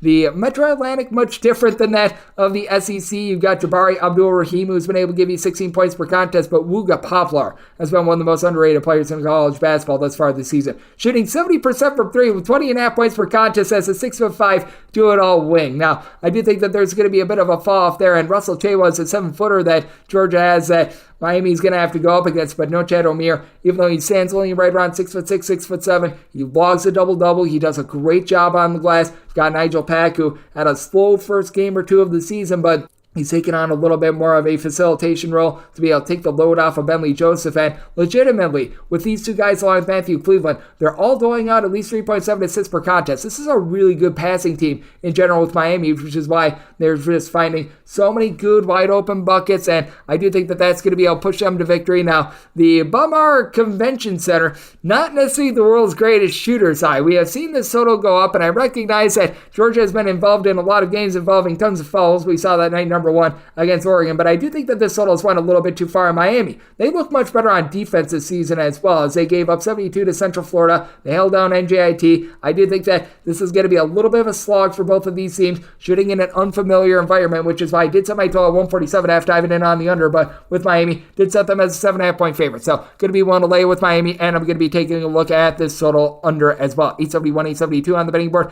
Kansas State is going to be playing up against Providence. Providence finds themselves as 1.5 point favorites. I'm seeing as good as a pick 'em as well. Totals between 146 and 146.5. With Providence, I did set them as a 2-point favorite. I am willing to lay 1.5 and not a half a point more with them. With this Providence team, you have to like the way that they came out against Wisconsin a few days ago, and I do think that it is going to be a case where Kansas State is going to have a very tough time down low with having Nequan Tomlin being out of the fold probably for the entirety of the season. They've had Tyler Perry be able to step up from a scoring perspective, but for Tyler Perry, it does feel like he has to do a little bit of everything. And while he was so good over at North Texas a season ago, once again, he's having to step up in competition. Now he's out there in the Big 12, and you take a look at the flip side for this Providence team. You bring back Bryce Hopkins, who was able to give you about 15.5 points, 7 boards, shot it well from three-point range. You've also got another double-figure scorer in Devin Carter that is going to be hard for Kansas State to be able to match up with. Now, for Kansas State, David Ngesson, who began his career over at Virginia Tech, he's right around 6'10". He's been able to do a good job on the glass, but Arthur Kaluma just has not necessarily looked so great, and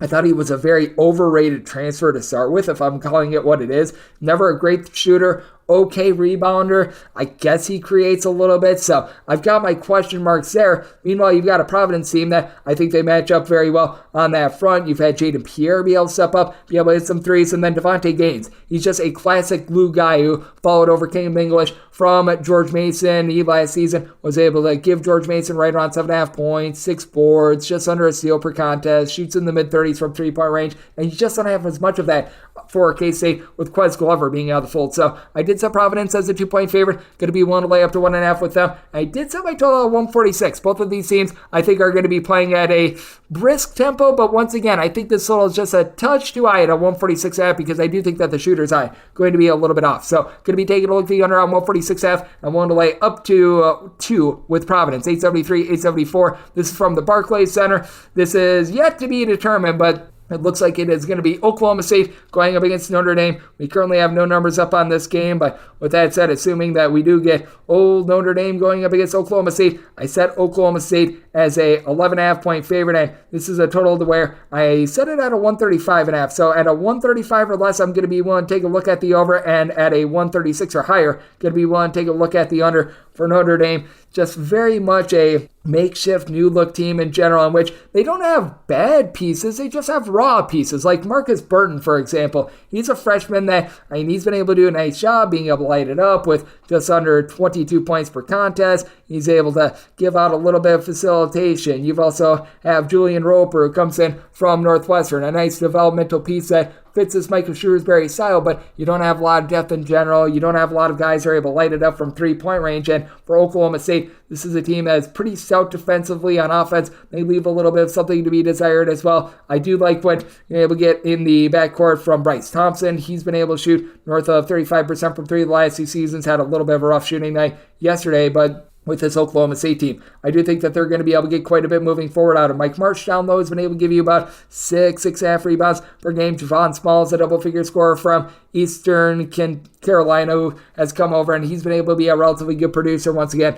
bottomed out a little bit yesterday, but you also have John Michael Wright, who is in season number 2 with this program. I think that he's going to be able to take off as well. And for Notre Dame, you just have to question how they're going to be able to match up with the size that Oklahoma State has to offer. So at 11 or less, want to lay with Oklahoma State, 12 or more taking the points with Notre Dame, and set my total 135.5. So 135 or less, looking at the over, 136 or higher to the under. 875, 876 on the betting board. Auburn is going to be playing against St. Bonaventure, another game without numbers currently, but with that said, I did set Auburn as a 5-point favorite on my handicap with a total of 141, so at 5.5 or more, going to be taking the points with St. Bonaventure, who is playing in their home state of New York. For St. Bonaventure, it was very much a gritty win that they were able to get yesterday, to say the least, but this Bonnie's team has about as many minutes on their roster as any team in all of college basketball. They bring in Charles Pride, Micah Adams-Woods, who have just been around the block as guards. Pride began his career at Bryant. He's a guy that's been able to give the team 15-plus points per contest. And the Bonnies, it's not even like they've really shot it well from 3-point range this season. Entered into yesterday shooting about 29.5% from 3. They went just 6 of 19 from 3 yesterday. You have Jan Frel, who's now known as Isama Mavus. I don't know why he changed his name, but that said, he's a 6'6" combo player that's been able to light it up from 3. Does a solid job down low. You can tell that the Bonnies not necessarily going with a deep rotation, even though they can. They've got someone like Noah Brown that they're able to rely upon. I would not doubt it if you're able to get a little bit more moving forward out of Kyra Luchu as a big part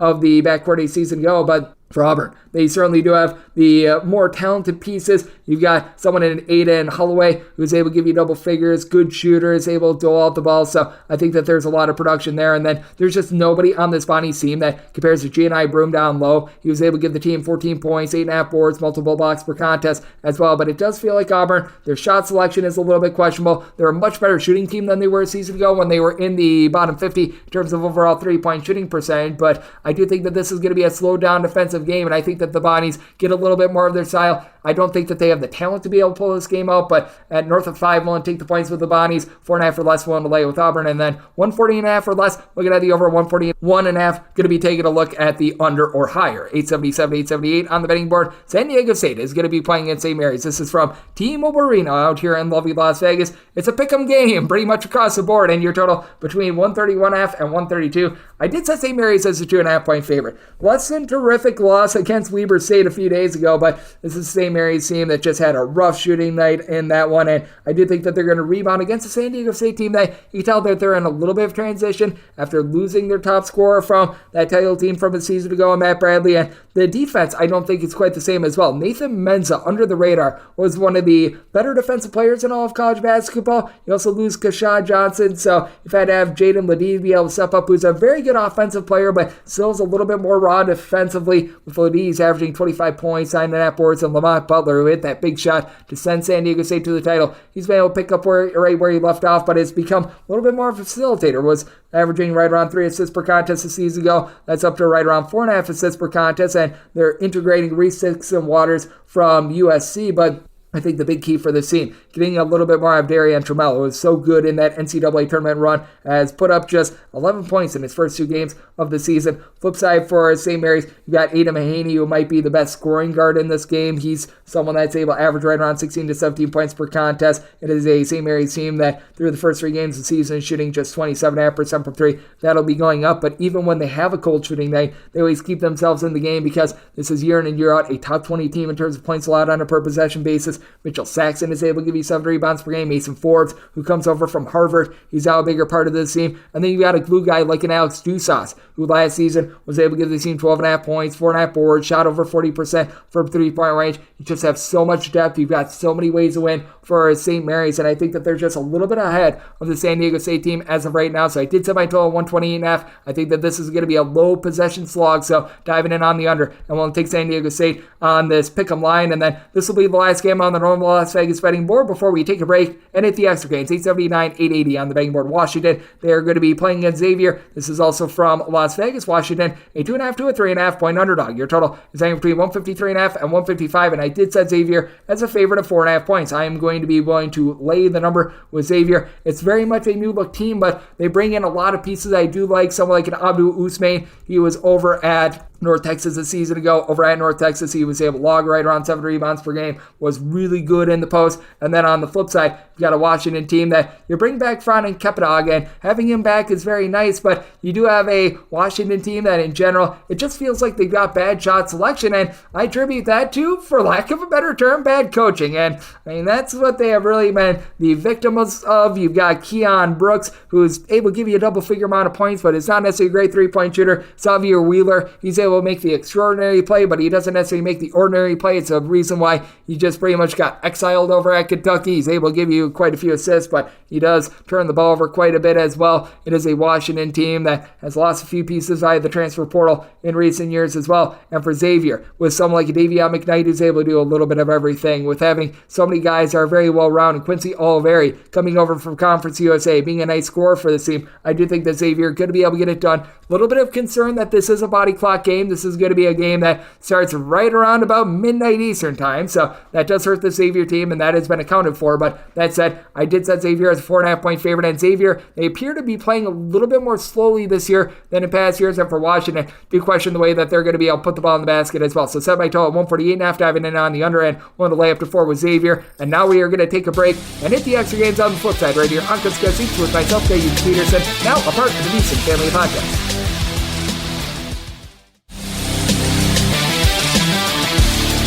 And we're back here in lovely Las Vegas for Coast to Coast Seats with myself, Greg Gibbs Peterson, now part of the Davidson Family Podcast. We got through all the normal games, so let's get into the bonus right about now. We went guest-free because we've got 80 games on the card, so no time to waste. Let's get right into it. The normal betting board picks are complete, but there are some extra games today, so we go into the bonus. 306-609, 306-610. You've got UMBC, and they're going to be playing us at Sacred Heart. Sacred Heart finds themselves as slight underdogs here. Sacred Heart is catching anywhere between 2.5 and 3 points. Totals between 161 and 162, and I think the wrong team is favored. I set Sacred Heart as a 2-point favorite. I'm going to be willing to take them outright on the money line with this UMBC squad. They lose pretty much each other top 5 scorers from a season ago. They do bring back Deion Brown, who's able to give you a little bit of scoring, and I do like the fact that they brought in Bryce Johnson, the transfer from Chicago State, who we saw him have a nice performance against Louisville a few nights ago, but still lots of question marks regarding this team. On the flip side, you got a Sacred Heart bunch that they should be able to control things down low. Nico Galletti last season was able to give the team right around 8 boards, 12 points per contest. You do lose a few pieces from last year, but you pretty much bring back 5 out of your top 8 scores from a season ago. On top of that, they do have quite a bit of flair with regards to the Metro Atlantic as well. Aiden Carpenter is a guy that's able to give you double figures. He comes in from Siena. On top of that, you've gotten some good rebounding out of Tanner Thomas this season as well. And then on top of that, you've got Raheem Solomon, who he's been able to log about 9 points per contest, shooting 40% from 3 now with Sacred Heart. Should be seeing a fall off of their 47.5% 3-point shooting this far this season, but for UMBC, with them losing so many pieces in that backcourt, them currently shooting 39% for three, I think is a byproduct of playing less than terrific competition. They do bring in Marcus Banks, who a few seasons ago was a part-time starter over at Western Carolina, to be able to elevate this roster as well. But that said, this is a team that doesn't necessarily have a primary point guard. They don't have a lot of size down low, so I do think that Sacred Heart going to be able to win from within. I'm taking Sacred Heart outright on the money line, as I did set them as a 2-point favorite. And again, semi-total 146 UMBC. I think that they're going to have a much tougher time scoring moving forward. And for Sacred Heart, this is a team that they themselves, I think, is going to put the clamps down on defense with their low post play, and this is also a very early body clock game of 11 a.m. Eastern time. So diving in on the under and taking Sacred Heart right on the money line. 306-611, 306-612. Maine is going to be playing against Presbyterian. This is from North Florida and their arena. This is a pick'em game, and your total is 138.5. With Maine, I did set them as favorites of 5 points. I am going to be willing to take them on this pick'em line. Presbyterian, I feel like it's still being propped up a little bit too much from that win against Vanderbilt. They caught Vanderbilt at just the right time in that one, as the Commodores, they were dealing with all sorts of injuries. Now, the one thing that I will say is that you do have a bunch in Presbyterian that I do think that they're going to be able to improve a little bit on the boards as the season goes along. They've got mostly backcourt play, as you've got Marquise Bennett, who's back from a season ago where he was able to give the team 9 points, 5 boards, so he's able to bring quite a bit to the table there. This is a Presbyterian team that overall shooting about 33% from 3-point range. They've been able to get a little bit as well from Caleb Scott. Caleb Scott is someone that began his career at Georgia State. That was a relatively good get from them. They should be able to get a few rebounds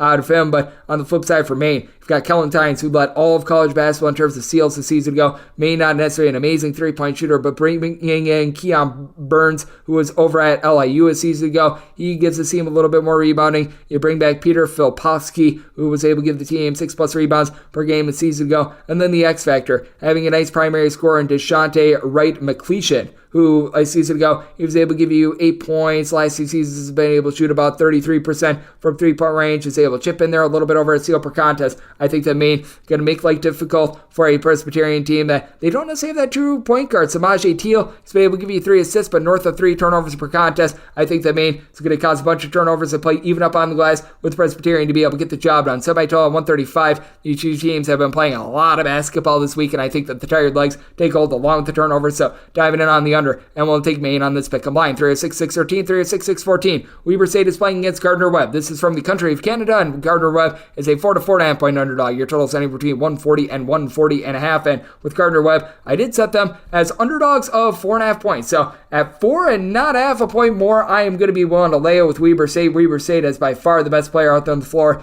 in Dylan Jones. Dylan Jones led the team in points, rebounds, assists a season ago, and he is well on his way to doing so once again. We saw the double-double that he was able to put up in that nice win over St. Mary's, but he does have a little bit of help. You've got someone like a Seaver Plankin, who a season ago was able to shoot about 40% from 3-point range. He's able to give the team about 13 points per contest, and they go up against Gardner Webb team that they were miserable at the free throw line a season ago. They should be a little bit better this year because last year they were very much built a little bit more around low post play. You lose Lufail Dufiel along with Kareem Reed, so that does cause the team to be in a little bit more transition. Julian Sawarmo along with Caleb Robinson have been able to combine for 26 points per contest this season, but for this Gardner Webb team, they weren't necessarily great in the backcourt last season. They're currently shooting about 66% of the free throw line, 29% from 3-point range, and now they also don't have the low post play that they were able to have a season ago. They're looking to Chakina Sissoko to be able to really help that out down low. He was playing at the non-Division I level a season ago, so I do have my question marks there. And when it comes to Weber State, I do think that even though they're a little bit of a top-heavy team, those top-heavy guys, they are very, very good. So I did set my total at a 134.5. I do think that this is going to be a defense-oriented game with Gardner Webb looking to slow things down, and we saw Weber State give up just 57 points against St. Mary's. So diving in on the under, and with Weber State, willing to lay up to 4 with them. 306-615, 306-616. Winthrop is going to be playing host to Holy Cross. Holy Cross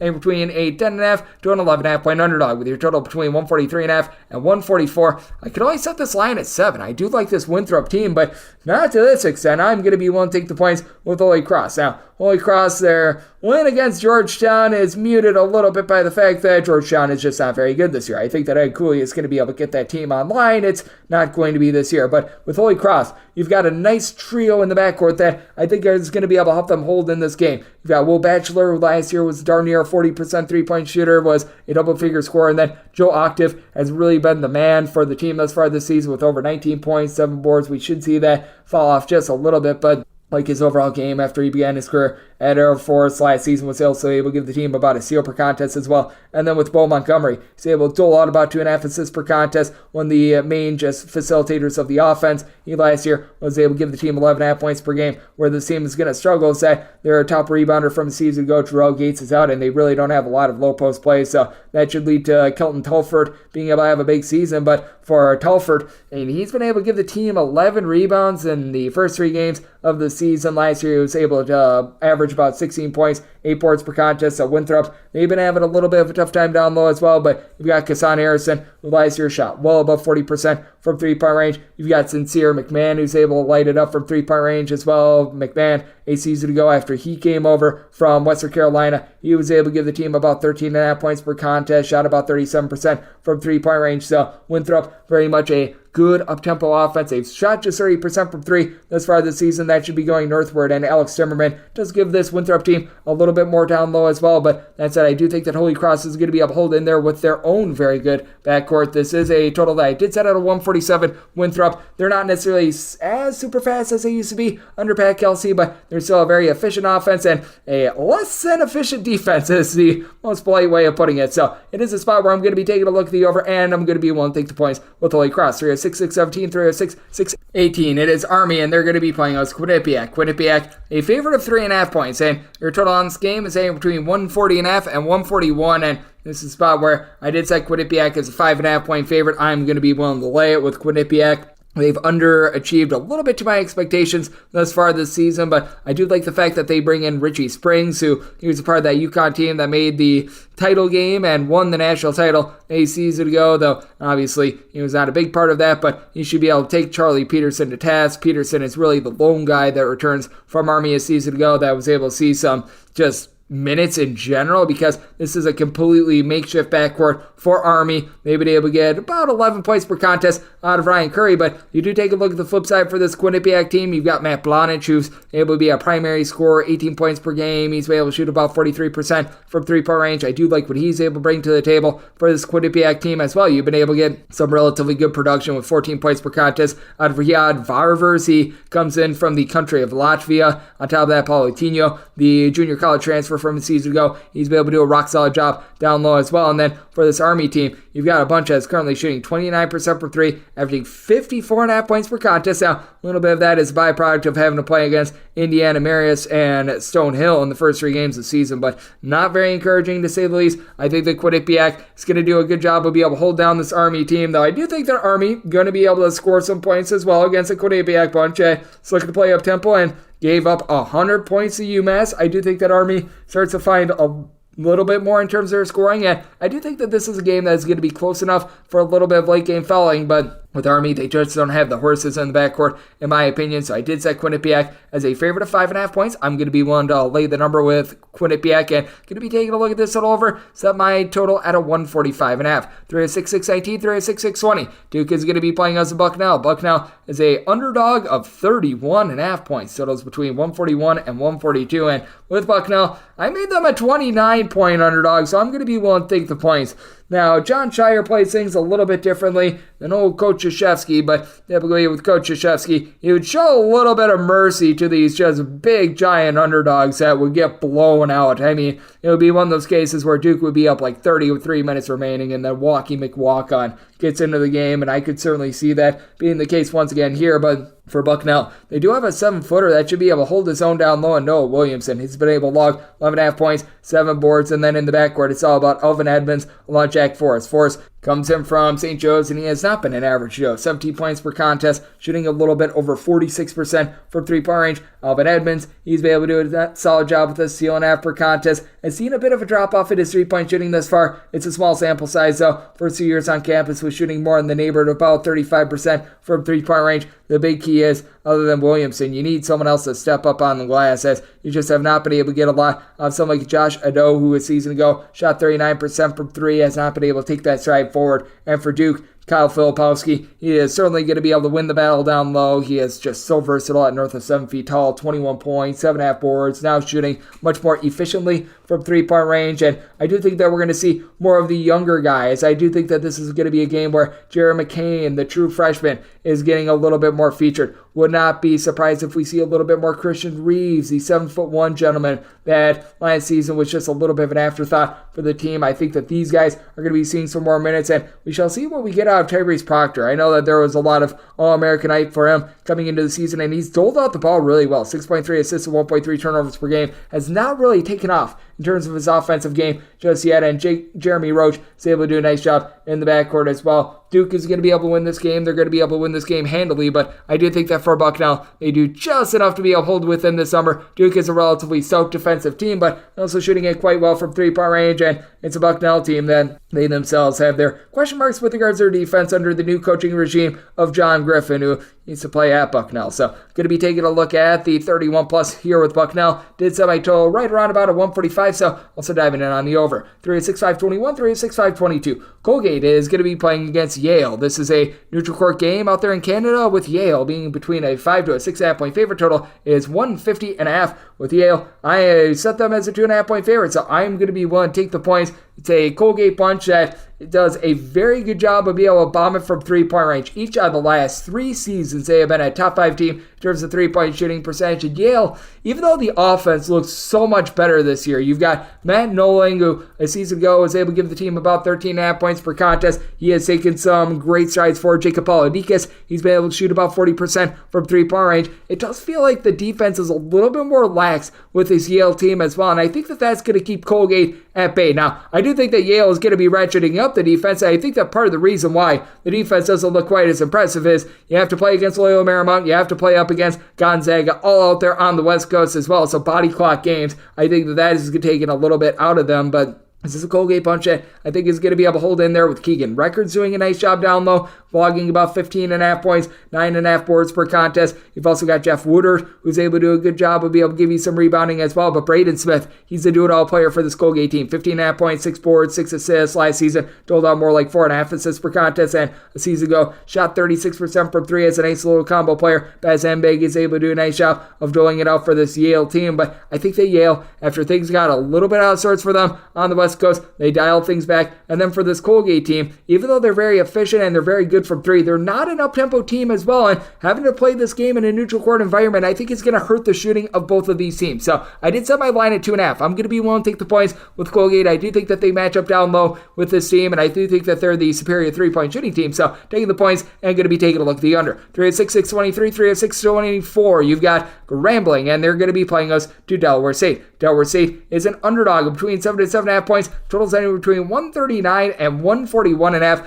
With Grambling, I set them as 9.5 point favorites. I'm going to be willing to lay the number with this Grambling team. They were one of the top defenses in all of college basketball a season ago, and with Grambling, I do think that even though they're going to be taking a little bit of a fall from being a top 15 team in terms of points allowed on a per possession basis, you do have someone that you're able to build around in Trey Michael Morton. He has been in the program for seemingly 500 years. Last year took a little bit of a dip in scoring, but 2 seasons ago, 10.5 points, 3.5 assists. Never been a great three-point shooter, but is a really good on-ball defender going up against a Delaware State team that finally has a little bit of experience. Brandon Stone is someone that at 6'11" is able to pop threes, but is a relatively lazy rebounder. The only guy that's really giving you 5+ rebounds per contest is Alston Andrews. He comes in from Illinois State, where he was pretty much an afterthought. You've been able to get some relatively solid production. Martez Robinson throughout the years as well, but I mean, in the first 3 games of the season, he's put up a combined 19 points after last season. He logged about 12 points per contest, shooting in the mid-30s from three-point range. And then for Grambling, even though you do lose some of those just star-studded pieces from a season ago, you had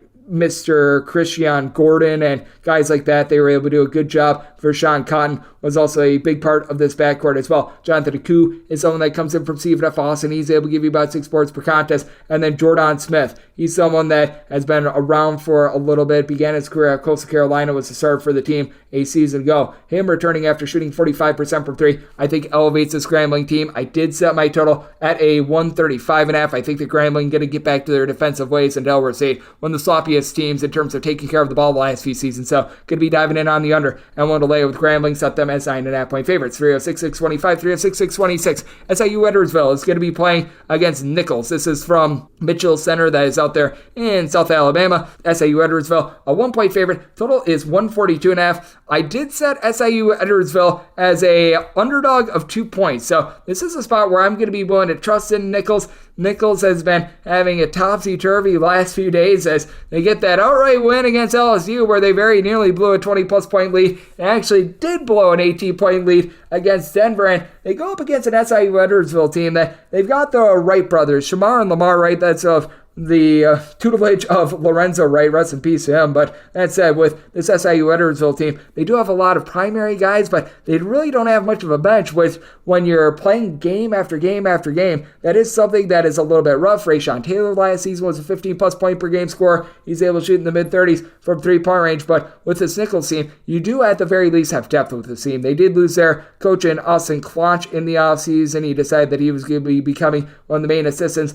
over at Alabama, but they do retain quite a few of their just ancillary pieces from a season ago, and on top of that, they still have that system in which they do a good job of being able to generate a few steals. They've been able to have Jamal West be able to supply 15-plus points per contest. I think that is going to be massive. They are a little bit of a better rebounding team than they were a season ago, and certainly they are a live by the 3, die by the 3 sort of team, but I do think that they're going to be able to get just enough out of someone like a Robert Brown III and so many of the guys that are able to come in off the bench to be able to get the job done in this ordeal, and couple that with the fact that you've been able to get some really good shooting in general out of Jalen White, who entered in yesterday, shooting 46% from 3 after last season. It was in a small sample size, but shot 50% from distance. So I did set Nichols as a 2-point favorite. I'm going to be willing to take them on the money line. Did set my total at 148. Edwardsville, a little bit more of a defense-oriented team. Nichols, certainly a team that is going to give up their points, but they're a team that they could shoot themselves into a game as well, and I do think that you might be in for some late game fouling. So taking a look at the over and Nichols outright on the money line, 306-627, 306-628. You've got Eastern Kentucky. They play also UT Martin. UT Martin is an underdog of between 11 and 11.5 points, and your total on this game fighting anywhere between 159.5 and 161. Did set my total at 162. I'm going to be taking a look at the over. You've got an Eastern Kentucky team that was one of the most harebrained teams in all of college basketball a season ago, and with this Eastern Kentucky bunch, this is actually their first game of the season against a Division I opponent. They played against a few non-D1 teams to be able to prepare for this one, but for UT Martin, I just don't think that there's a lot of upside with this team. They bring back Jordan Sears from a season ago, who he's been able to supply the team with 18 points per game thus far this season, and last year was a nice facilitator, being able to give out about 3.3 assists per contest, but UT Martin's hallmark a season ago was being able to bomb it from three-point range. They bring back KK Curry, he's able to give you about 5 rebounds per game, and you have been able to get north of 10 rebounds per game. Jacob Cruz. Cruz is someone that comes in from North Florida over the last few seasons, just wasn't able to see a lot of burn with them, but he has resurfaced after spending a year at the non-Division I level, and he looks very good, but at the same time as well, what are you going to be able to get out of Issa Muhammad? He was one of the more highly touted junior college transfers from 2 seasons ago, but was a part of that just bad New Mexico State program from a season ago. That's the most polite way of putting it. Meanwhile, for Eastern Kentucky, you've got a guy down low in Isaiah Cozart who's able to completely take over a game. A season ago, he was able to log about 10 points, 7.5 boards, 2.5 blocks per contest, so anything close to the rim. UT Martin, they are going to be getting destroyed on that front end. For East Kentucky, this team always has good versatility. He's able to bomb it from 3. Now, the trepidation that you do have with Eastern Kentucky, this dates back to last year. Bad free throw shooting team. They shot about 66% at the free throw line a season ago. That could be the difference between a cover and a non-cover, but Michael Moreno, back for about his 500th year of college basketball. He and Devontae Bland are a pair of guys there at 6'6", are able to pop some threes, are able to give you some good rebounding. You've got really nice depth, and you've got a guy in the backcourt in Turner Buttery, who's able to do a very nice job of being buttery smooth and being able to give this team some nice three-point shooting as he was able to step up towards the back half of the season last year. So this is a spot where I did set Eastern Kentucky as a 12-point favorite. I'm going to be willing to lay the number. I think you get a nice up-and-down game with a UT Martin team that is not playing a lot of defense. So going to be taking a look at the overside by total 162 and one to lay it with Eastern Kentucky. 306-629, 306-630. St. Joe's hopes to not be average. Jose play host to Texas A&M Commerce. Commerce is a underdog between 16.5 to 17.5 points. Total on this game between 144.5 and 145.5. And with Commerce, I did set them as underdogs of 19.5 points. I'm going to be willing to lay it with St. Joe's. St. Joe's brings back Eric Reynolds, who was so good from a season ago with 15 plus points per contest. St. Joe's does still have a few question marks down low, but I really like the way that it is all coming together for this team. As for the St. Joe's bunch, I do think that moving forward, this is going to be a team to fear out there in the Atlantic 10, especially with getting a little bit more out of Rasheer Fleming, who a season ago, he was a nice ancillary piece with about 6 points, 5 boards. He's been a little bit better down low. And for Texas A&M Commerce, I was talking about St. Joe's perhaps not having a lot down low. They don't have a single guy that's averaging north of 5 rebounds per game. They've been having a lot of guys that have been in and out of the fold. Right now, you've got a pair of guys in Jerome Brewer Jr. along Kalen Williams that are averaging about 12.5 points per contest, and they're the only guys averaging north of 8.5 points per game. It's a Commerce team that through 5 games, they're shooting 27% from 3. They're generating a few steals, but they don't really do a lot on the post. I don't know how they're going to be able to match up with Reynolds for 1, and 2, you've also got Lynn Greer, who's done a nice job of being able to throw out the ball. This is the St. Joe's team that they play at a middle tempo. They're not super duper fast. They're not super duper slow. They're just well rounded, but they do a very good job of just being able to execute in general on offense. Commerce, they're anything but executing on offense, and I feel like the St. Joe's defense has gotten better and better as things have went along as well. So interesting spot here. I did set my total at a 145.5. At a 144.5, this actually opened up at 144. Could be diving in on the over. I just don't know if Commerce is able to match up with all this backcourt production that you got for St. Joe's. And with St. Joe's, one to lay up to 19. With them, 306-631, 306-632. You've got Sonil, and they're on the road facing off against Kentucky. Big Blue Nation finds themselves as big favorites of between 32.5 and 33 points. Your total setting between 145 and 145.5. Kentucky, without a doubt, should be a sizable favorite. I think we have went a little bit too far here. I said Kentucky as a 29-point favorite. I'm going to be willing to take the points with Sonel. You saw Max Zagorowski. That is of relation to Marcus Zagorowski. He's a 6'8", little bit of combo player that's able to let it fly from 3-point range. And then you've got a Kentucky bunch that they are still dealing with a few injuries. They looked really impressive in that game that we saw on Tuesday in the Champions Classic where they fell to Kansas. But you do have to be wondering what you're going to be able to get moving forward out of DJ Wagner, a can't-miss prospect that, well, he did pretty much everything with regards to missing in terms of that game on Tuesday where he went like 1 of 11 from the floor. You've got Trey Mitchell who's able to give this team a little bit of veteran experience, 12.7.5 rebounds per game, but have to wonder how this team is going to be holding down the fort with Aaron Bradshaw being out the fold. Robert Dillingham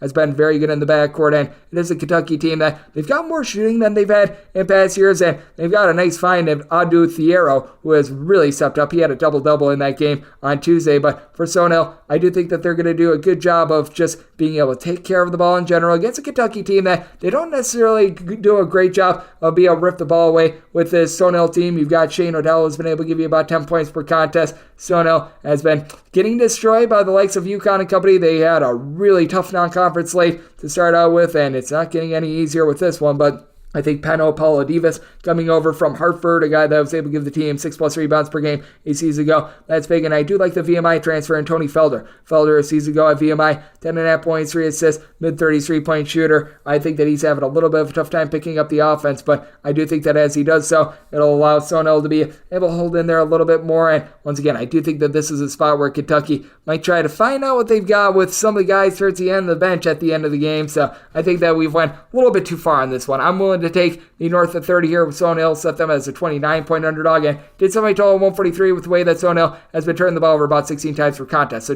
diving in on the under and willing to take the points with Sonel, 306-633, 306-634. Vanderbilt is playing host to Central Arkansas. Central Arkansas, 18.5 to 19.5 point underdogs, and your totals between 142.5 and 143.5. Vanderbilt just should not be laying up to 19 in this one. I set my line at 18.5, and I thought I was being aggressive on Vanderbilt, and the reason why I set my number so demonstratively is because Central Arkansas is without their main point guard from a season ago. They're without Cameron Hunter for the first half of the season, so that has been hurting them. As a result, Elias Cato has had to be running the offense. He's been able to log about 18 points per contest, shooting north of 40% from 3-point range, and you're hoping that you can get Carl Doherty Jr. back out there on the floor. Night number 1 at 19 points against Tulsa has not been seen ever since then. I think he's going to be out of the fold in this one as well, and when you got the likes of Masai Alaworke as your main rebounders, that's not necessarily where you want to be, but for Vanderbilt. They've just had a bunch of mysterious injuries as well as they've been without for the beginning part of the season. Guys like Lee Dort.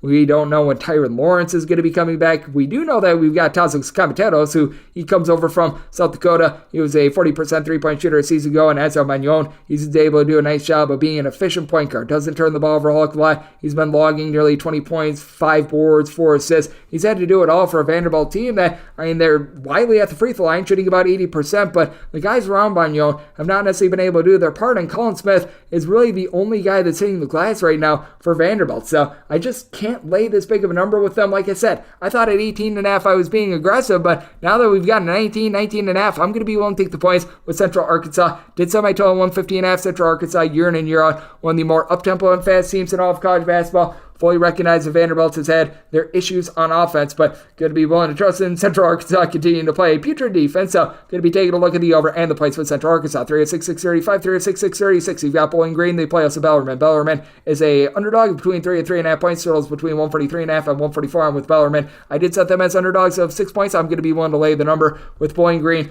They do bring in their coach in Todd Simon, who he comes over from Southern Utah. Had great success there. The win total either stayed stagnant or an increase in pretty much every single year that he was there. And with Todd Simon, he's looking to play that up-tempo style like we're always used to with Bowling Green. And I don't think that bookmakers have set their totals high enough on this Bowling Green team. I did set mine at a 146. I'm going to be taking a look at the over. You also have Jacob Spurgeon, who comes over with his coach in Todd Simon. He was over at Southern Utah a season ago. He's a 7-footer that is able to pop threes. He and Rashawn Agee have been able to combine for a little bit over 11 rebounds per game this season, and you've been able to get some good production in the backcourt from a little bit of an unlikely source. Marcus Hill, who comes in as a non-Division I transfer, he has looked pretty incredible for this Bowling Green team. Not necessarily shooting it well from 3, but 16.5 points, 4 boards, 3 assists, like what he's been able to bring to the table. Seth Towns has been someone that was over at Ohio a few seasons ago. He's logging about 8 points, 6.5 boards, and though Bowling Green has struggled with their three-point shooting, it's sub 27%. I think it's going to pick up here against a Bellarmine team that, ever since they reclassified to the Division I level, they've allowed a lot of wide-open threes. They play very slowly, but their defense always ranks in the 300s in terms of points allowed on a per-possession basis. They do bring back quite a bit of production in Bash Weiland along with Ben Johnson from a season ago. Both of these guys combined for about 24 points per contest. Peter Suter is able to give you about 3 assists per game, and typically it's a Bellarmine team that shoots it well. They are shooting 78% of the free throw line, but only about 34% from three-point range. They're a very hit-or-miss team with that regard. Typically, they do a good job of being able to take care of the ball, but you can tell that there have been some issues with regards to this backcourt. They're currently turning it over 13 times per contest. Is a big reason why they're currently 0-3, and it's a Bellarmine team that has failed to reach the 65-point plateau in 2 out of their 3 games, despite playing Kansas State, Chattanooga, and Washington. So not necessarily great signs there. I do think the Bowling Green is going to be able to roll it up on Bellarmine, and I do think the Bowling Green wins from within. I'm willing to set Bowling Green as a 6-point favorite. Willing to lay the number, and set my total 146. So also going to be taking a look at this total over 306, 637, 306, 638. Northwestern State, they're on the road playing against North Florida. North Florida finds themselves as favorites of 9 points, and your total is 153. Set this line at 7. I'm going to be willing to take the points with Northwestern State. Northwestern State, you can tell that they are trying to get these pieces all on the same page. They've got a lot of junior college transfers that are just really trying to find their footing at the Division I level. And there was just a lot of blows dealt to this Northwestern State team even prior to the season. They were hoping to have Addison Patterson out there in the fold. He was a top 10 junior college transfer. He was done for the season before it started due to an injury, so that has been a big issue for a Northwestern State team that was relying upon him to really be that main scorer. As right now they're shooting about 25% from three-point range. You have been able to get some relatively good production out of Ryan Forrest. He has come in as a true freshman, and he's able to give the team 16.5 points per contest, and then a highly touted junior college transfer in Braylon Bush, who doesn't have a lot of size at 5'8". He's been able to do an okay job of being able to do off the ball, but it's hard for him to get his shot over a lot of guys. You do have a North Florida team that they themselves, though, are in a lot of transition. North Florida, they're a team that they typically look to run it and gun it, but losing so many of their low post pieces like Jaden Parker has caused them to be a little bit rough on the glass. So you do have James Vanderheischen. He comes in for Bucknell with Vanderheischen. He's been able to do a very solid job of being able to pop some threes, shooting north of 50% thus far. We should be seeing a little bit of a fall off there. You do have Dorian James, who at 6'7", is able to give you about 5 boards per contest, and Chaz Lanier, Amir has had to become Mr. Do-It-All for this team, entering into yesterday, averaging north of 18 points, 5.5 boards, shooting like 50% from three-point range after he shot 39% for the outside last season as a part-time starter. But I do think that for North Florida, they're going to have a little bit of a tough time here. Depth is a concern as well. Nate Lateris, along with the Fairleigh Dickinson transfer and Oscar Berry, just do not necessarily provide a lot off the pine as well. So it is a spot where with Northwestern State, I do think that they're going to be able to do a solid job on the glass, and I do think that this is going to be an up and down game. These two teams have played a lot of games over the last week or so I did set my total at 153. Right now with this total being approximately 153, it's wait and see mode. 152.5 for less in the AM. Going to be taking a look at the over. 153.5 or higher, taking a look at the under, but with Northwestern State, we'll take 9 with them. 306, 639, 306, 640. Miami of Ohio is playing host to Coppin State. Coppin State is an underdog of 13 to 13.5 points with your total between 138.5 and 139.5. And with Coppin State, I did set them as underdogs of 12.5 points. So I'm going to be willing to take the 13 plus with them. Coppin State not able to get the cover against Louisville, but this is a Miami of Ohio team that under the tutelage of Travis Steele, I just don't necessarily have a lot of faith in them. Now, Coppin State at the very best is a bottom 15 team in all of college basketball. They're probably closer to like the bottom 5 in all of college basketball, but they do have guys that have been able to fight quite a bit, and they do have a guy that I think can be a little bit of an elevator in Justin Winston. Winston is a guy that was a starter over at St. Bonaventure a few seasons ago at 6'8", capable of being able to pop threes, a career low to mid-30s three-point shooter, but the problem is his 3.3 rebounds per game is right now leading the team, even with Jaquel Morris only being able to give Miami of Ohio right around 6 boards per contest. They should have the upper hand there. Darwishi Hunter, he comes in from Northern Illinois as well for this Miami of Ohio team. He's been able to do a nice job first 2 games of the season, being able to supply 42 points with Hunter last season while he was over at Northern Illinois. He was able to be a north of 40% three-point shooter. It's not necessarily the main facilitator, and that's a big thing for Miami of Ohio. They need to find that trigger man. They currently don't have a true point guard, but I do think that that is going to play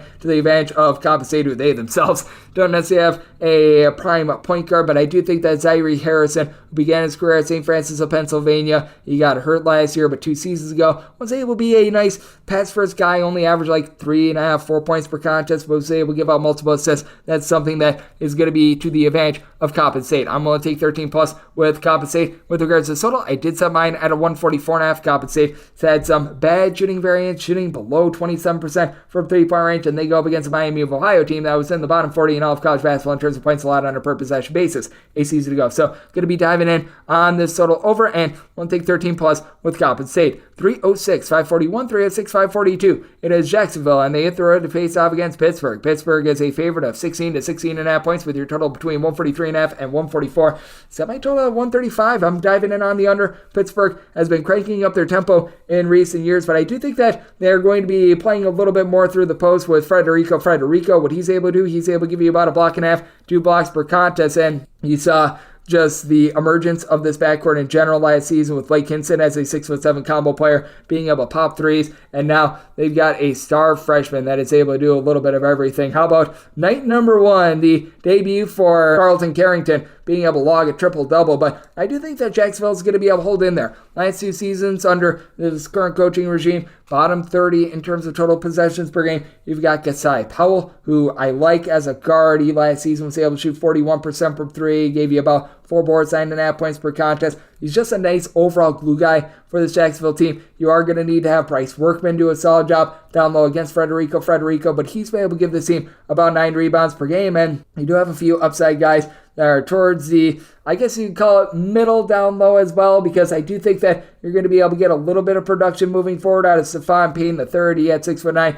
has a nice frame, is able to grab you a few rebounds. 6'10", Jonathan Curtis, he's a little bit of an upside guy as well, and you need Jarius Cook to get back to what he was when he was at North Dakota State, logging nearly 10 points per contest. Meanwhile, for Pittsburgh, the Diaz-Graham brothers have been able to take some strides forward with, both of these guys being a little bit suspect with regards to their overall consistency, but when they're on. They're relatively good three-point shooters. You've got Zach Collison, who comes in from High Point, who's able to give you a few boards at 6'6". He's able to be a very good shot blocker as well, and I do think that Pittsburgh going to build up their defense a little bit more as well in Jacksonville. They just always play at this slow grinder style, and I do think that they're going to be doing a little bit more of that moving forward. So I did set my total 135. I'm going to be diving in on the under, and I think that Jacksonville plays well in the post, going to be willing to take the points to go along with this total under. 306, 643, 306, 644. NC State is going to be playing against Charleston Southern. Charleston Southern between 22.5 and 23.5 point underdogs. Totals between 142 and 143. And with Charleston Southern, I did set them as 24.5 point underdogs. I'm going to be willing to lay with NC State for Charleston Southern. Claudell Harris transferring out of the program. That was a little bit brutal for them, as he was really the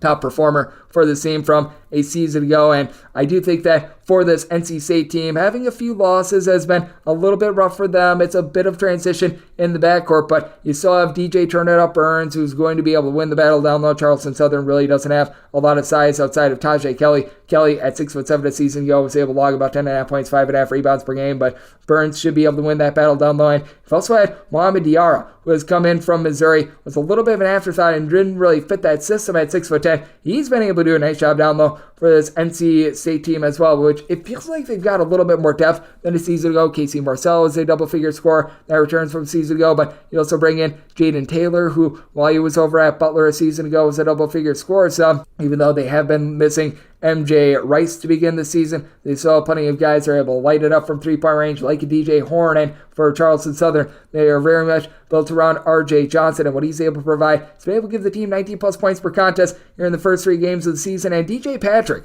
how about him coming over from South Florida? Was limited to just 4 games a season ago, 2 years ago. Was able to be about a 4-point-per-game scorer out there in the American. He's looked relatively solid for the Charleston Southern team, but for Charleston Southern, 2 out of their 3 games have come against non-Division I competition. That has greatly inflated their numbers. And for NC State, they've done a good job on defense, holding down their first 2 opponents to fewer than 64 points. So, interesting circumstance here. I did set my total at 150.5. I think Charleston Southern really looking to crank up the tempo a little bit more. On NC State, they're always a team that they look to play relatively fast. They've always been a little bit suspect on defense. So, willing to lay up to 24 with NC State and taking a look at the over. 306-645, 306-646. James Madison is going to be playing also Radford. Radford is an underdog of anywhere between 8.5 to 9 points, and your total is anywhere between 149.5 at 150. And with Radford, I did set them as an underdog of 10 points, so I'm going to be willing to lay the number. James Madison able to go about 8 to 9 or so deep, even if they can reach their peak. I mean, they might even be able to go 10 or so deep. This team has so many guys that they just swarm to the ball. They do an amazing job of being able to generate turnovers, and on top of that, you have shooters upon shooters.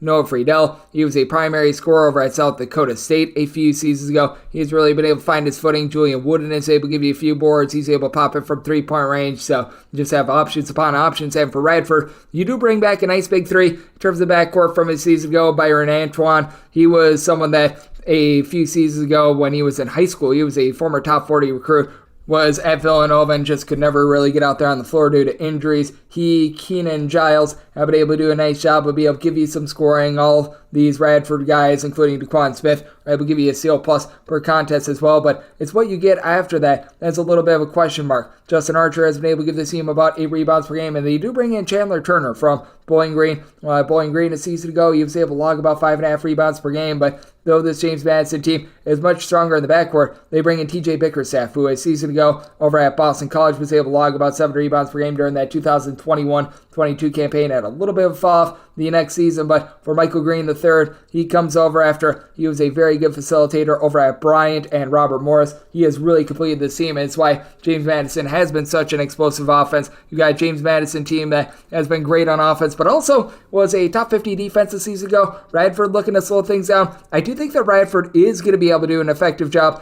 of making this game a little bit more slow and grimy, and James Madison's offensive numbers warped a little bit by playing 3 overtime sessions already, so going to be taking a look at the under, set my total at a 148, but James Madison set them as a 10-point favorite, so going to be one to lay at 306-647, 306-648. You've got Sam Ianford, who's going to be playing us to South Carolina State. South Carolina State, and between a 16.5 to a 17-point underdog, and your totals between 156.5 and 157, and with South Carolina State, I did set them as an underdog of 17 points. I'm going to be willing to lay the 16.5 with Samford. Samford, they've got a lot of good 3-point shooting, even with Quez Glover moving on to the Big 12, and I do think that this team is just going to be able to overwhelm a South Carolina State team that they lose their guys like LaShawn Holmes and company that was able to give them some halfway decent 3-point shooting a season ago. For the South Carolina State team, you have to wonder where they go in terms of their rebounding, other than Davion Everett, who he was able to give the team about 6 to 7 boards per contest. He was able to do a relatively solid job, but I do think that for Samford, with all that they've got, they should be able to control that because you've been able to get some good production production over the last few years out of Jermaine Marshall. Last season was able to give the team 13.5 points, 6.5 boards, was able to pop a few threes, and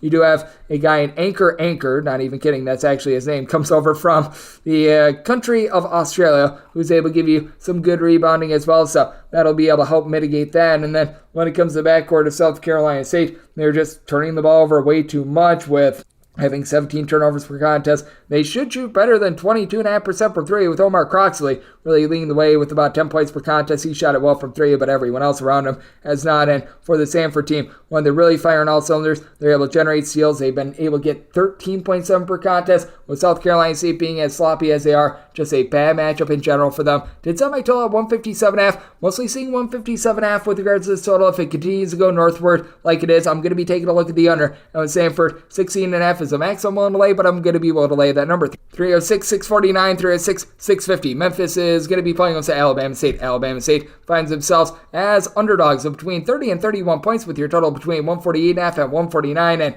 with Memphis, did set them as 27.5 point favorites. Now that we're getting up to 30, I'm going to be willing to take the points. Alabama State in a little bit of transition, but you've got the Madlocks, as Tony Madlock and his son TJ Madlock have done a nice job of being able to transform this program just a little bit with Alabama State. Certainly not an efficient scoring team, but a bunch that they are able to get a little bit of rhythm with TJ Madlock being a do-it-all player who's right now averaging 17 points, 6 boards, a little bit over 3 assists per contest. Was not a good three-point shooter a season ago, but he's got a little bit of help around him. I do like what is being provided by CJ Hines, who comes in from the junior college level. He's been able to give the team about 12.5 points, a little bit over 3 assists per contest to be able to take the load off of him. And then you've been able to get 45.5% three-point shooting this far this season off of a 6'10" combo player, just Stephen Walker as well. Couple that with the fact that you're bringing in a Georgetown transfer in Deontay Bass. Be able to give you a little bit down low, and I do think that this team is going to be able to hold within the number, especially with Memphis just with so many transfers. They were hoping to have DeAndre Williams in the fold. He is not. You bring back Malcolm Dandridge from last season, but how are you going to have guys like Jaquan Walton, Javon Quinterly, Caleb Mills, all guys that were averaging double figures at their previous stops? Sans Quinterly last season, but 2 years ago, he was really a primary guy at Alabama. How are these guys all going to fit together? We have seen Memphis under Penny Hardaway always have their turnover issues early on during the season as well. Right now, they've had 27 turnovers in the first 2 games of the season, shooting well from 3 at 38.5%. And then you've got Jordan Brown, who's able to do a nice job of locking it down low. But I do think that because you've got so many moving parts in the backcourt, many of which did not join the team until late in the process, I do think that Alabama State going to be able to just hold within this number, because I do think that Memphis has a couple too many silly turnovers to be able to cover this big of a number, though. I do think that this is going to be an aggressive up-tempo game. I said my total 159.5. Memphis under Penny Hardaway has been one of the most up-tempo teams in all of college basketball, so looking at the over and taking the points with Alabama State. 306-651, 306-652. You've got TCU, and they're going to be playing against the Mississippi Valley State, the Delta Devils, between 36.5 and 37.5 point underdogs. Totals between 144 and 145.5 with Mississippi Valley State. Set them as 38 point underdogs. I'm going to be willing to lay with TCU. Mississippi Valley State pretty much got a mercy cover against UConn a few days ago. This is surely, if not the worst team in all of college basketball, a bottom 3 team in all of college basketball. Got one guy that's able to hoop it up, Raekwon Brown. He's been able to give this Mississippi Valley State team 16 points, 6 boards per contest, but we really don't have anyone else on this roster that's able to give you north of 10.5 points per game. You don't have anyone else giving you north of 3.5 boards. This team is shooting 25% from 3, below 60% at the free throw line. They're not able to take care of the ball. For Mississippi Valley State, they have scored 60 points or fewer in all 3 games thus far this season. And for TCU, they've scored 80 plus in all 3 of their games. Granted, it's been against outgun competition, but once again, this is outgun competition for TCU, even though they lose Mike Miles from a season ago. So many of the ancillary pieces like Emmanuel Miller, Jacoby Coles, Mike Peavy, who've all been able to give you double figures as far this season. They are back. Miller was a primary rebounder for this team, and this TCU bunch has done a good job of being able to generate turnovers. Now, the issue that you do have with this team, they are turning the ball over themselves about 15.5 times per game. Jameer Nelson Jr. and Avery Anderson, who come into the fold, they've been combining for 6 turnovers per game, but Anderson has been shooting it well from 3. You've got Nelson, who's doing a nice job of doling it out, and he's been returning the favor with about 3.3 steals per contest. I did as a result of my total at 146. You've got Mississippi Valley State, who, even though they're not scoring a lot on offense, they're getting thrashed on defense. TCU has clearly been looking to play a little bit more up-tempo over the last 12 months as well, and I think that they take it too. Just one of the worst teams in all of college basketball. Going to be taking a look at the over and willing to lay it with TCU, willing to lay up to 37.5, 306, 653, 306, 654. You've got Western Illinois, and they play us to Southern. Southern is a 1 to 1.5 point favorite, and your total that is anywhere between 141.5 and 143. And with the Southern bunch, I did set them as a favorite of 3 points. I'm going to be willing to lay it with Western Illinois. They had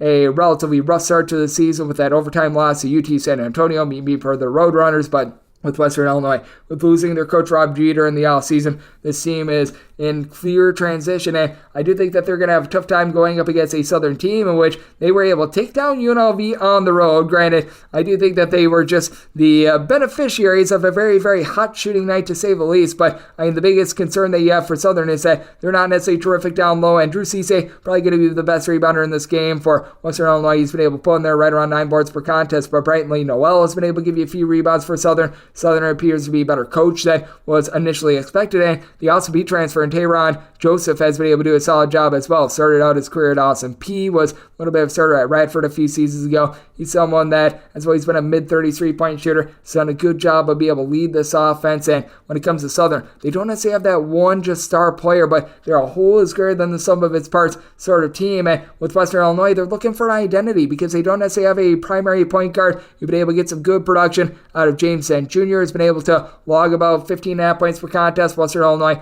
really did look to the junior college transfer for a bit of production, and you should be able to have Josiah West once again do a solid job down low after he gave the team about 7.5 boards, just under 2 blocks per contest as well. But with Southern, I do like their backcourt play a little bit more with Western Illinois not having a guy that is really a trigger man for the offense. I think that's going to be doomsday against a Southern team that they look to just swarm with their backcourt. So I did set Southern as a 3-point favorite. One, take them on this tight line, and did set my total at a 145. Going to be looking at the over. Southern looking to play a little bit more up-tempo, and Western Illinois typically an up-tempo team as well. 306, 655, 306, 656. You've got UTEP playing against Austin Peay. Austin Peay an 8 to a 9-point underdog with your total between 139.5 and 140. And with UTEP, I did set them as a favorite of just 6.5 points. I'm going to be willing to take the points with Austin Peay. Austin Peay, they bring in the coaching staff and pretty much all the production that you had a season ago over at Northwestern State with Corey Gibson taking the job in the offseason. And I mean, he's done a good job of being able to get the most out of these guys. You've seen a bit of a fall off in terms of the three-point shooting with DeMarcus Sharp after he a season ago shot 50% from three-point range. Austin Peay as a whole shooting 60%, the free throw line 34.5% from distance. So I do think that's going to be jumping up, but you also bring in Javonte Black. He shot about 37.5% from three, 15.5 points per contest.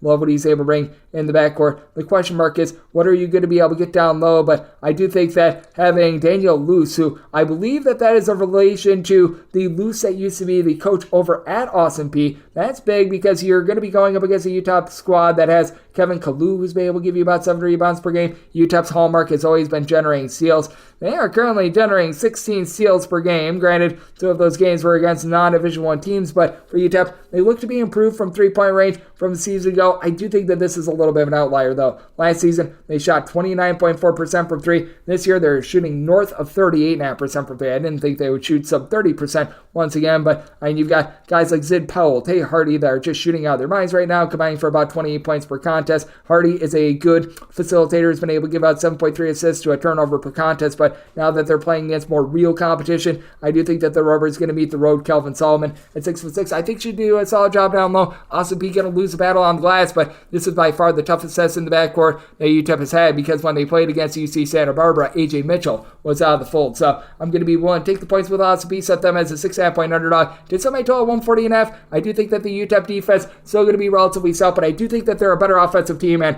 I think you've got a chance at some late game felling. So going to be diving in on the over, and I'm going to be willing to take the points with Austin Peay, and this is the last game on the board. 306, 657, 306, 658. You got San Diego, and they're going to be playing with Lemoyne. Lemoyne is a 17-point underdog. Totals between 145.5 and 147, and with San Diego, I did set them as 12.5-point favorites. So I'm going to be looking to take the points with Lemoyne. They're a team very much in transition, but I do think that if there is a team that is going to be able to allow you to get a cover, it's San Diego, because they just don't necessarily have a lot of size down low. Kevin Patton Jr., he's been able to do a solid job with about 7.5 rebounds per game as a true freshman, but for San Diego, they pretty much lose 5 out of their top 6 scorers from the season ago. William McKinney III has been able to supply about 17.5 points per contest, but last year San Diego was one of the better three-point shooting teams in the country. This year they're down to about 34% 40% from three. They're turning the ball over 14 times per contest. This is just really a sloppy bunch and a big giant rebuild after 2 seasons ago. You saw this new coaching staff with Steve Lavin and company gamble on a bunch of transfers, and all those transfers are now gone. Meanwhile, for Lemoyne, you bring in a Ball State transfer and Keem Cleary, who's been able to give you clearly a little bit of production, shooting north of 40% from three, 11.5 points per contest. The former Siena big man in Luke Sutherland has been able to do a solid job as well with his 6'7" versatility, being able to supply 10 points per game. Now with San Diego, this is one of the few times where they're actually going to have a low post advantage, as right now Cleary's the only guy for this Lemoyne team that's giving you north of 4 rebounds per game, but it's a Lemoyne team that does have a little bit of ability in the backcourt. They're a bad shooting team, but I don't think they're as bad as the 54.3% that they have been shooting at the free throw line. Then I do think that Nate LeClure, who began his career at IUPUI, going to be a little bit more of a trigger man after he was a starter for them a few seasons ago and was able to log about 5 rebounds over on that front as well. San Diego just gutted down low, so I'm going to be willing to take those points with Lemoyne. Did somebody total at 146.5 here between a 145.5 and a 146.5. If we can still get the 145.5, the opener, going to be looking at the over at San Diego. It's really cranked up their tempo under the tutelage of Lavin, and I'm going to be taking a look at those points, and that will wrap things up for the Friday edition of Coast to Coast Hoops, now part of the VSiN family of podcasts. If you do like hearing from this fine podcast, Coast to Coast Hoops, you're able to subscribe wherever you get your podcasts, Apple Podcasts, Google Play, Spotify, Stitcher, and TuneIn. If you have a question, comment, segment idea, what have you for this podcast, you do have one of 2 ways we offer those in. First one is my Twitter/X timeline at unit_D1. Keep in mind, letters EM, maybe it does not matter. So as per usual, please do send these into the timeline. The other way is via an Apple Podcast review. If you rate this podcast 5 stars, it is very much appreciated. From there, you are able to fire in whatever you'd like to hear on this podcast via that 5-star review, and I'm coming at you guys every single day throughout the college basketball season, and that means I'm going to be coming at you guys once again tomorrow. Thank you so much for tuning in.